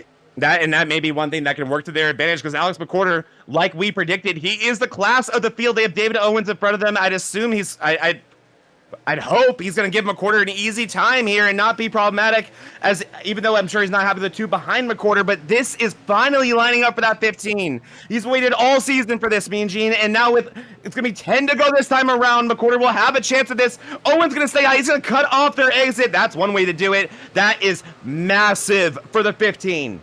Good play there by David Owens, just holding his line, but that line slowed the exit of Valley, not giving him the outside lane. Valley still loose, trying to hold on to that truck. Oh my goodness, that with truck. A crossover. Maybe Mick Mills can get by Valley. Remember, Mills is battling with David Brenner for that last spot. Brenner's back in 17th, so if the race ended now, Nick Mills would take over Brenner to slip into the playoffs. If it ended right now, your final four would be McWhorter, Mills, and then we'd have to look up what would happen. Jaron Valley would be in, and then we'd have to do a lot of math to figure out if Joe Volpus survives 14th place against will happen. Brenner. Yeah, he's ahead of Brenner. He'd be good there. Yeah, Brenner right now still suffering from a caution that he was in no way responsible for, part of his strategy, and brought out partially by his teammate. Same with Volpus. Volpus also trapped very many spots down. He'll be part of that math that we got to do. Mean Gene, who the hell would have thunk that? The guy that we were making jokes about with how many points he was above the rest of the field in the regular season. But in this format, a complete reset when we get to these playoffs. And now Joseph Volpus, everything going wrong in a race where he has done nothing at all himself wrong. You know what? He's got that Gulf Coast sticker on the side of his car, so he's a target. Yeah, exactly. That doesn't help at all. As McWhorter, he is being reeled in by Mills. You were right about that, Mean Gene. You were absolutely on to something there, that the best way for Save and Destroy or anyone that isn't named Alex McWhorter to have a chance at winning this race was to let that 20 go and give a shot at it. He got past early on that restart, but since then he's had time to cool those tires back off and give this another run, and he is reeling in that 15 in a hurry. He has given it his best shot, but behind him, Zach Engel, who's been fast all day, moved into fourth. Mills in the wall. As is JZ Bennett there in that Texaco double aught. So both those non-playoff drivers still got a lot to say about how this thing is going to finish. Lap 115, we got 6 laps to go. It'll be 5 when they cross that start-finish line. Alex McWhorter looking for that first win of the year. Boy, he has just faced adversity this whole race. Caught up in an accident, threatened to go a lap down, massive damage, but he's managed to keep it back on the speed. Caution is out. No. Let's. Oh no! Looks like the 56 and the 03 of Tim Darby had a little bit of contact. Looks like the 03 though. He's still rolling. What on earth? Got this one for you guys. I think he's going to be able to get it up to speed. Here we go. Well, it's wiggling. So Matt Novella needing a good run today. One of the Gulf Coast drivers that we've seen working together today. The race not quite turning out the way that Matt wanted to here toward the end of this run. But, you know, he's a solid driver. Very unfortunate circumstance there, getting caught up there with Tim Darby, Florida Man racing driver. Here he goes. He's coming into the field, and he's finally going to make contact. Going to make contact there with Kevin Kyle. Well, it's been nice knowing you, Tim Darby.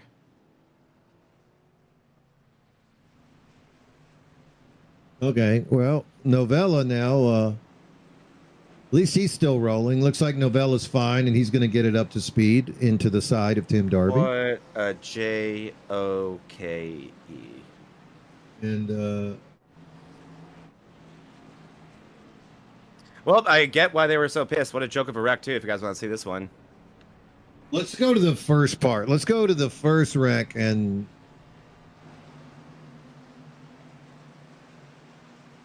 Yeah.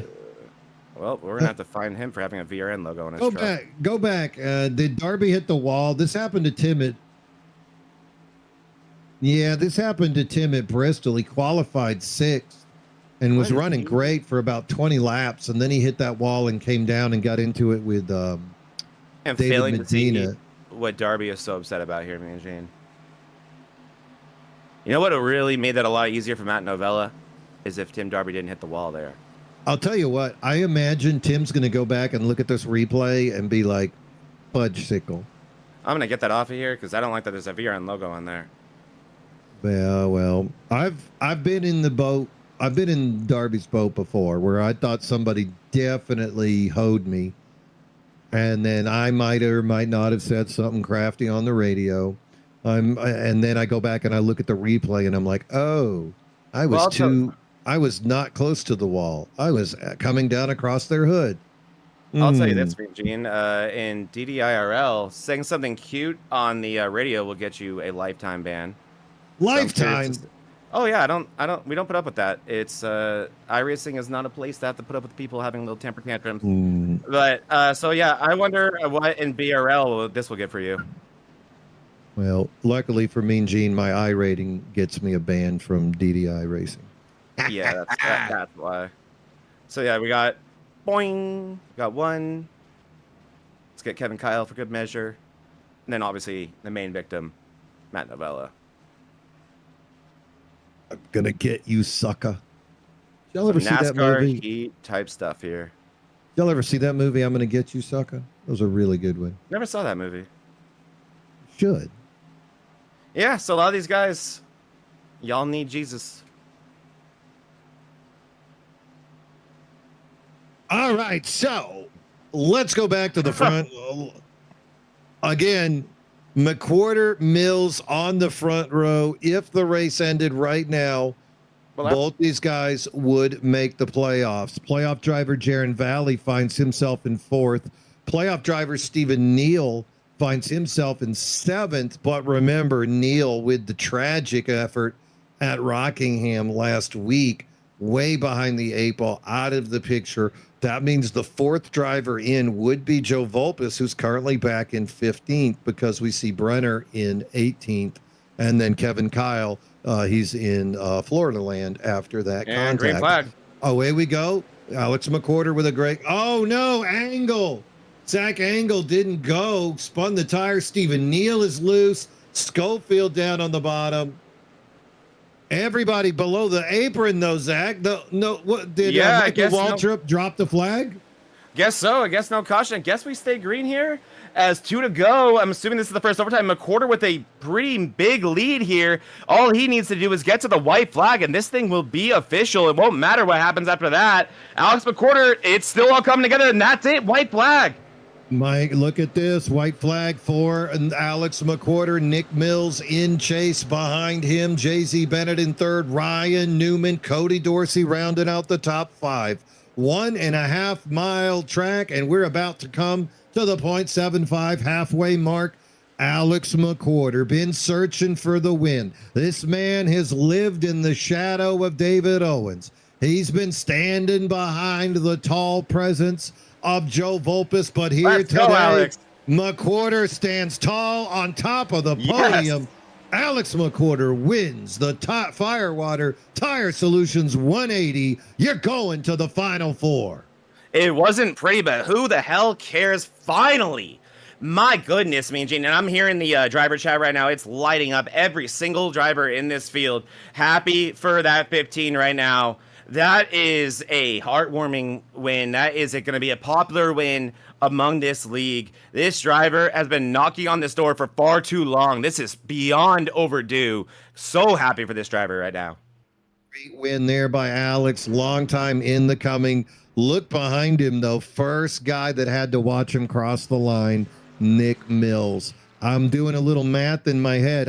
Nick Mills was 4 points behind David Brenner coming in. That means Nick Mills would move up into that cutoff and get in. In fact, with Joe Volpus's 10th place finish, I would think Nick might even jump ahead of Joe, but we'll have to go back and look. You got that for us, Smoking Joe? We want to see who is in that Final Four. Gonna be a really interesting one. That race, really this whole round, Mean Gene, pretty on its head. In this format, only 2 races, and wow, there it is. Brenner, a victim of that. Kevin Kyle, a victim of many things, and your Final Four. There AJ Benish, a victim of the weather. Yes. I hope he's doing well. And then Steven, he just couldn't overcome not running at Rockingham. Very unfortunate there for the number 45, but great season. You know, any championship 8 run, you got to be thrilled. Stephen Neal, road course specialist, had a great year making his way up into that final 8. Final 4 lockdown. You can see right there, McWhorter, Valley, Mills, Volpus.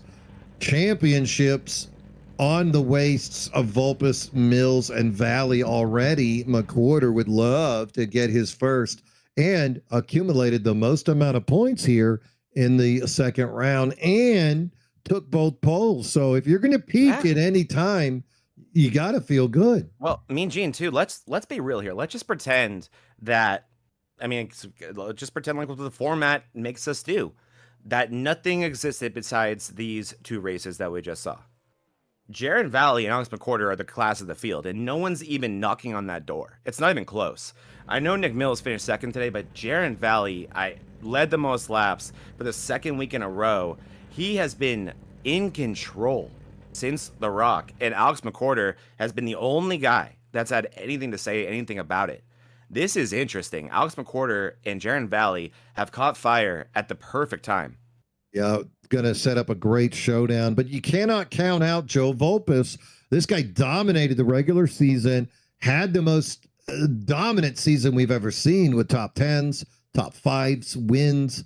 So here he is now in that Final Four, did what he needed to do, and that's what we talked about. You don't need to win this race. It's a feel-good moment for Alex. It really caps off the round of 8 for him. But if you're Volpus and Mills, you did what you needed to do. You made it to the end. You slip into that Final Four, and now here's where you need to find the best race that you've had all year long. I don't think it's going to be, I made the joke about AJ coming back and winning at Texas, but I really think it's going to take a Joey Logano championship. It's going to be, you're going to need to win that race to make your way up to the top of this season's Dennis Puckett Big Trucking Tuesday Championship. Let's go back to the results of today's race so we can give everybody the love that they deserve. Remember, Everybody love everybody. Up at the top, Alex McQuarter taking the win. Congratulations, Alex. Second place goes to Nick Mills. Double O Joe was a playoff driver for the round of Great run. 12. Comes back today with the podium finish. Congratulations. Ryan Newman scores that fourth place. Great run. It is, and he gets ahead of his brother Wayne in the Battle of the Newman's points, which I know we're all, yeah, that's what we're looking at. Cody Dorsey gonna get fifth, will be full-time next year, so big news there as Dorsey gonna return full-time next year in that number 9 truck. Also, if you like next-gen racing, Cody Dorsey starting Quantum Contender Series in just 2 short nights, Thursday nights live on the Vortex. Reach out to Cody Dorsey, Kevin Kyle, or any of the Vortex guys, and we'll get you in touch with the right people if you want to race next gens on a Thursday night live. Kyle Lynott going to finish 6th. Great moments for Kyle. Found himself in the lead, fades a little bit late, falls victim to the hottest drivers of the series. Jaron Valley going to bring home 7th here tonight. Eric, it does, but you know, he won last week, and maybe he'll have a chip on his shoulder, right? And our championship on his, I guess, shoulder next week. Yeah, I guess bigger things, bigger places to be. And even though Kyle and I'm sure would have liked better than 6th, that's going to be really good for his best of the rest. He's definitely going to move on and Lynott doing what he has to do. Yes, sir.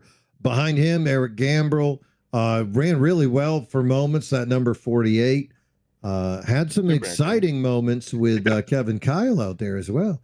Zach Engel going to finish 9th. I know he is disappointed considering the speed we saw in that number 47, but going to come home top 10. Always good to get a top 10 on any night. Joe Volpis, 10th place. Is that his worst finish of the year in this series? Could be Mean Gene. I mean, honestly, it probably the worst one he's finished, if I'm being honest. Yeah, probably. And that is why I was going to say, that is why he was able to, I guess, probably calm down and look at the bigger picture in that late race situation he was in, where he had to kind of battle from the bottom up like his teammate Brenner did. Because Volpis did finish 2nd at the Rock, which that was one thing that really is what gave him that massive points advantage. When that dude wasn't winning, he was usually 2nd or 3rd. Yeah, and then he also benefited from Brenner and Kevin Kyle not exactly having the day that they needed to have.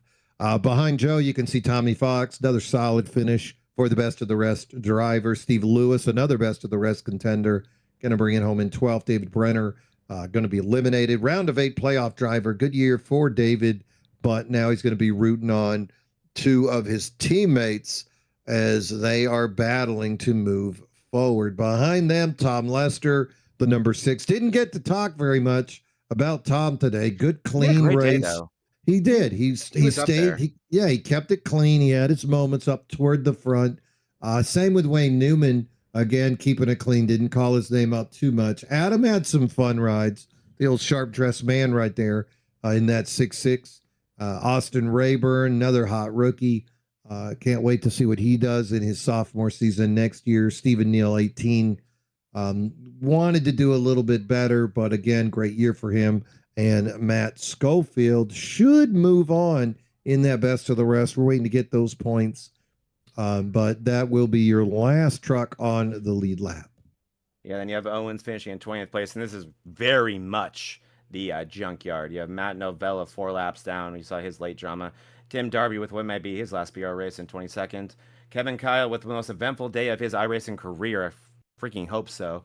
In 23rd. Jake Johnson winds up in 24th. We saw him in a big hit. Edward Peltz, he was in a few big hits today. He'll end up in 25th. Sam Milliken never really got the chance to really give this one a true go. Just always seemed to be in the wrong place at the wrong time. He'll end up in 26th. David Buell, we saw him really fast early, but he was also part of some earlier incidents. He'll end up 27th. King Lazar will be in 28th. Paul Ferdiani, hope he's good. That was a massive hit. Seriously concerning one on the sim racing side. So hope Paul is feeling good. Hope he had his hands off the wheel there. He will end up in 29th. Justin Jones, not the return I'm sure he was hoping for. He'll end up in 30th.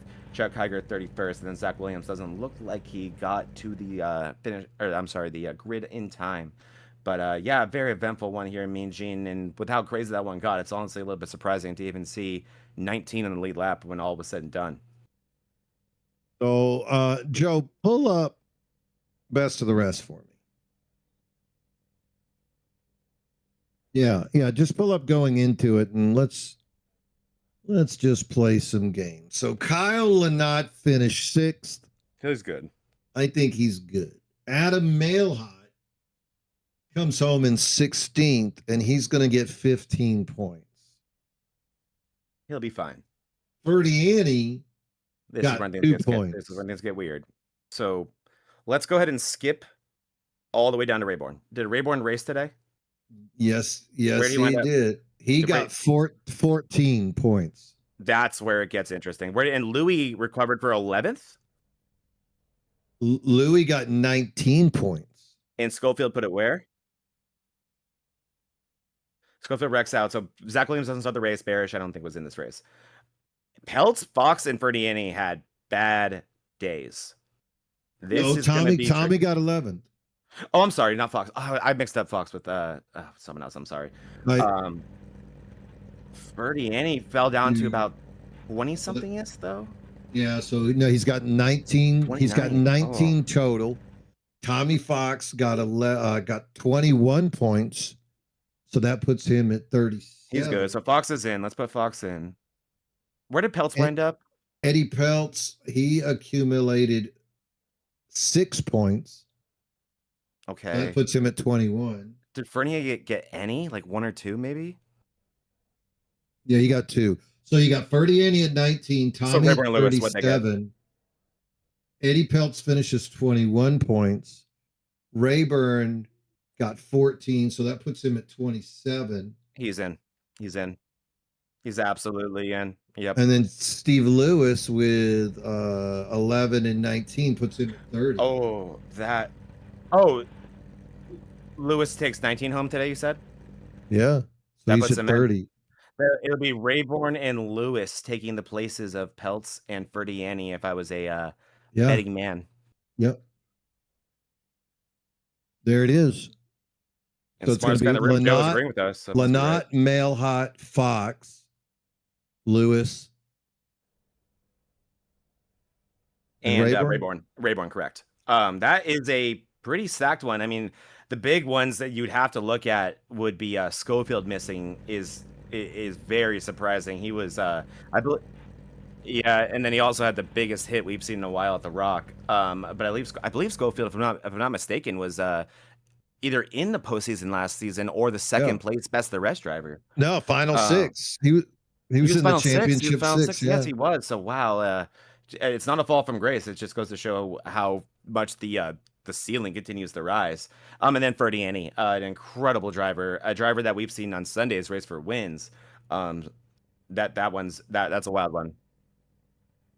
Yeah, right. Ferdiani has been running up front. He has a pole this season. Was it him and Owens? Yeah. Him and Owens with that showdown at Vegas, I think. Yeah, it was. You're right.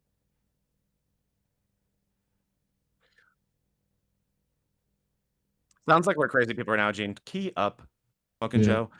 But yeah, Joe telling us that there was a really close race between him and Owens at Vegas. But yeah, I mean, those are two drivers that it's always weird when you see someone in the best of the rest at all that you saw racing for numerous wins. I mean, Kyle Lynott obviously comes to mind there too, as does Mailhot. But yeah, Ferdiani, just someone that you would just think, oh yeah, he's gonna. I bet the best of the rest would love to not see him there, and just crazy to think that he won't even be on that final race, racing for that title.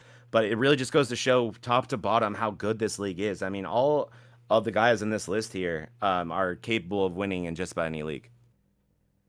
I think it's also how many starts did you have coming in? That might make a big difference as far as up or down. So let's talk about what happened at Texas last year. AJ Benish wins at Texas last year. Zach Engel second. David Owens led the most laps. That doesn't matter either. He finished third. I'd be surprised if I don't know what the league's going to do to me and Gene, but I'm going to be curious to see what they do. This is the championship race. It's bad enough to have as much tomfoolery as we had today, but then we got 4 guys racing for a championship next week, I should say. I'm sorry. I wouldn't be surprised. I'm not okay, this is gonna be a weird thing to say, but I'm not saying what they did justifies it. But I'm just saying this is the championship race, and I don't want any stupid things happening. I would not be surprised if that 8 and the 1 are not in the field next week. 8 Or 2 weeks. in I'm the sorry, 2 weeks 1. from now.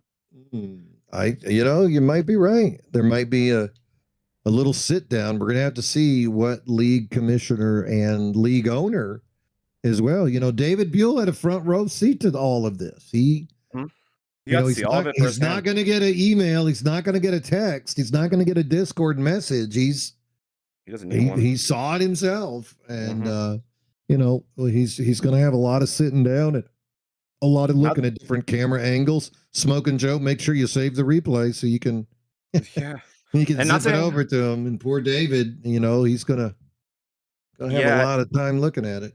And not saying they deserve it. Mean Gene, again, I feel guilty even bringing that up. I'm not saying they deserve to be suspended. I'm not saying anything they did warrants it, but this is a big race coming up in 2 weeks' time. And those two, at the end of the day, are not racing for anything besides a trophy. And I don't know if their actions today warranted their chance to race for that trophy. So that's how I'd kind of feel about it right now. But that is up to the league to decide. But that will definitely, hopefully, not play a role next week. But it'll be definitely something we'll have to look at if they're all in the field. Now, check this out. I'm looking at Texas from last year. Who do you think finished better at Texas? Valley, McWhorter, or Nick Mills? I think Nick Mills. Nick Mills was on one last year. They all tied for not racing. Wow, you can't just trick. That's so mean. Oh, cool. Yeah, it was. Joe Vulpes did. Vulpes raced, and he had some a little speeding in the pits. You can't drive 55, and Vulpes. At least didn't hit the barrels. Big Sammy Hagar fan. Yeah, that's true. But he finished 14th, 2 laps down after speeding. So Vulpes has got a lot to prove to himself at Texas. And then the other 3 guys don't have an effort from last year. So this showdown, this championship in just 2 short weeks, really going to be a lot on the line. And especially with those the best of the rest drivers that are going to be doing battle as well. We're going to see what the league has to say about some of the foolishness. We all know most of these drivers involved. Some of them, we saw Darby look like he was involved with Novella. No doubt Tim's going to go back, look at that replay, think, crap, I did drive across his hood, and probably reach out to Matt, and then just contact league officials himself and say, I screwed up. Hope for the best, buddy. What do I need? Not reflective of what I've done the previous 4 seasons. So we'll see if the body of work speaks more than just the one incident. As an admin, it's just the best to deal with this stuff, man. Just so much harm for the admins. I envy them so much right now. Yep, I'd rather be a broadcaster than an admin. Yeah, much cleaner. Yeah, and imagine if you're an admin in more than one league. Gosh. Oh yeah. Good luck holding a job. My God. So good point, honestly. Good racing at the beginning, good finish, a little bit of shenanigans, but overall, you have to feel good about the Final 4 that we did get. That's all going to show down. All of those guys, well-deserving drivers. Can't wait to see, McWhorter now with his win. All those guys, I believe, did get a win on the year. And so that will give them the opportunity now to show down. Nick Mills didn't get a win. He's still looking. Did he not? No, Vulpes got 4, Valley got 3, McWhorter 1, Nick Mills 0. Yep. Oh, and look at this, man. Top 5s. Nick Mills is the lowest with 5. Valley 6, McWhorter 8, Vulpes 12. Top 10s. Vulpes 16, McWhorter 12. Valley 11, Nick Mills 8. Wow. Nick Mills, I don't want to say checkers or records, but when that dude has speed, it's scary. That's going to be fascinating, me, Gene. The obvious pick has got to be Joseph Vulpes. It's hard to bet against that guy anywhere, any car, any track, any series. Lap sled, Joe Vulpes 374. Valley 297. That's actually, how many of those in the past 2 races? Mills 94, McWhorter 77. Yeah, I imagine at least. The Rock was a short track. Valley just so dominant there. it's what's funny to me, and Gene, is I bet that lap sled stat was pretty gross up until this crazy run by Jaren Valley. But yeah, it's been easily the most dominant season of Vulpes's career, which is to say a lot considering what he's been doing lately. It's going to be fascinating, but the way that this has all kind of happened in the round of 8 is kind of it's really leveled it all out a lot, quite a bit. I'm sure Vulpes was going into these playoffs thinking like, I don't want to have this season end in a anything else but a championship. You always talk about the Ryan Blaney championship, which I do very much appreciate you not changing that to Kyle Larson. Now that No, there's the no, most reason to do that. I'm sticking Penske. I love- stay Penske. It's good. Love you for that. But the first one that Larson won, that 2021 championship where he won 11 races, that was how that season felt. It was just like, oh my gosh, do not let this format be the reason why this season ends and not a championship. And I feel like that's how Vulpes had to feel going into the round of 12. But now we enter the round of 8, and two guys, I mean, McWhorter he's been knocking on that door since last season. He won a race last season. He's been even better this year, just hadn't gone to victory lane till today. But that speed's been there. And then Jaren Valley, I feel like, I mean, we know how good Valley is, but boy, has he stepped up to a new level as of the past 2 weeks, similar to what we've seen Vulpes do months ago and stay at that level. But I think Vulpes' mindset actually weirdly might be more leveled out now, feeling like this is more all to play for. I'm just going to go out here and do what I've done all season, but I don't think he's going to feel like this is what I need to do it. We talked about it with Iverson last week, that sometimes drivers will put themselves under so much pressure at a track or a season where they feel like that they need to win or that this is their favorite place, and oftentimes they're going to end up being a bad thing. I think Vulpes may be stripped away from that now and maybe a little bit more clear mind as he goes into this next race. It's going to be a really fascinating one, me and Gene, and like we've been talking about since the beginning of the season, easily the most stacked field we've seen here, and this is going to be the best, I think, Final Four we've seen yet. Weeks to prepare will the drivers have as they go into Texas? Some people love lots of practice and some don't, but regardless, I know I would be practicing green flag pit entrance and exit. Yes. Mm-hmm. And I would be practicing qualifying just to make sure I get that good grid, long runs and 2 tire runs, just in case you find yourself on a 2 tire change last 15 of the lap of the race. That's not when you want to say, let's go high side for the first time ever. It's so true. On 2 tires. The championship I'm most proud of, the one I got in MRL over at Kentucky, I practiced, I think it was like 1,200 laps for that thing. And yeah, I did 2 tires and I did them. It was a transition race. So I did 2 tires at night. I did 2 tires during the day, vice versa with 4. I did every possible scenario that I could potentially face in that race. I wanted to know what it would feel like. And it feels crazy and it's time consuming, but a lot of times it's what it takes to win a championship at this level. Cannot wait to see how it is gonna go down. So we've got the Final Four, we've got the Final 5 in the Eddie Peltz Best of the Rest Championship. Final thoughts as we walk away. Smoking Joe, what you got from us? Well, we got a week off to settle all the dust from what happened here tonight. You got to knock the dust off of it. Yeah, I'm sure there's going to be a lot of dust to settle from this one. I'm sure that David Brenner's not going to be a very happy member with some of his other teammates here after this one. Just didn't end up in the right spot there to make it to the Final Four. Actually put Joe Vulpes in risk. So I think what we saw tonight is even though the chaos that happened, which was really bad, we also saw that in this format that anything is possible, good or bad, and I think that tonight was a exhibit A of that. So internal politics. What Smoking Joe's walking away thinking about for that Gulf Coast team, so large, so many big personalities. I think no surprise there, but they've been together so long. I think a nice sit down on Monday will get them all the way through that. How about you, Zach? What are we thinking about? Yeah, I mean, we gave this series a ton of flack in the beginning of the year, and that was not what we saw today. Smoking Joe was not wrong about it being very bad. But it was very concentrated with a few drivers. I guess I'll put it at that. And those drivers are going to have to look inward, and they're going to have some outward conversations.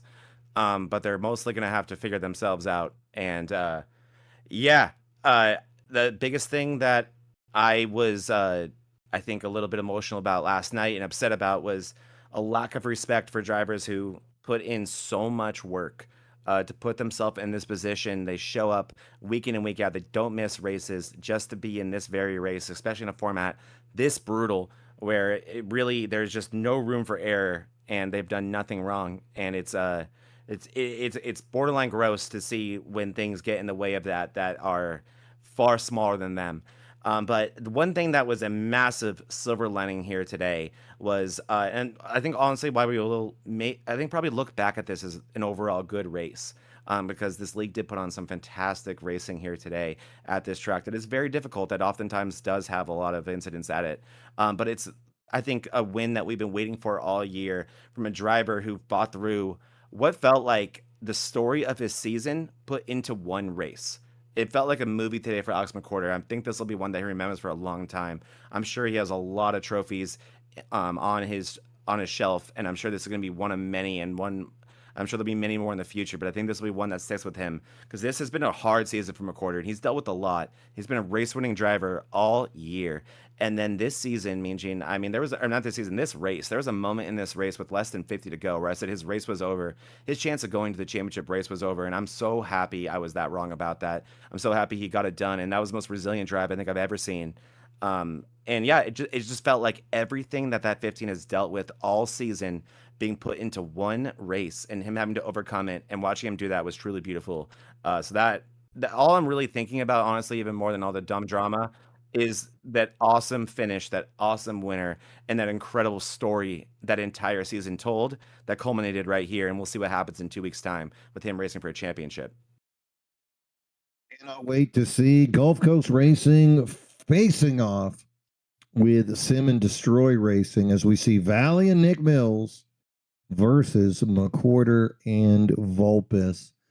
Lots on the line in just 2 short weeks as they will take this championship to Texas Motor Speedway. Who will wear the crown of season 13? You're going to have to tune in 2 weeks to find out exactly how it's going to go down.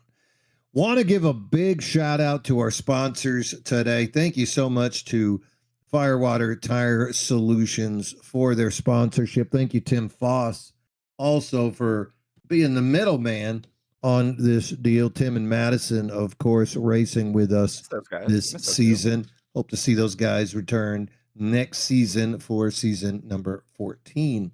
Thank you to Kevin Kyle for his pole award. The Sim and Destroy Racing Company apparel merchandise entrepreneurship of Kevin Kyle, as he has a few t-shirts, and prove today, gentlemen, do never not lift. They never lift. And thanks to Eddie Peltz, Golden Octopus driver Eddie Peltz, sponsoring the Best of the Rest Championship, and those 5 drivers as well have been lined up, and we'll see them face off in just 2 short weeks at Texas Motor Speedway. Thank you to the league admins. Good luck traversing this Venn diagram of who did it and who done it. You're going to be Inspector Clouseau and Maxwell Smart all at the same time as you try to figure this out. And thank you to the fans at home for joining us. Always a pleasure to bring some of the finest racing that you're going to see. Dennis Puckett, Big Truckin' Tuesday, been 13 seasons of excellence, and cannot wait to bring you this championship race in just 2 short weeks. That's going to wrap us up. On behalf of myself, Mean Gene Money, Smokin' Joe, Zach Panzarella, it's been our pleasure. Have a good evening, and bottoms up and hammer down.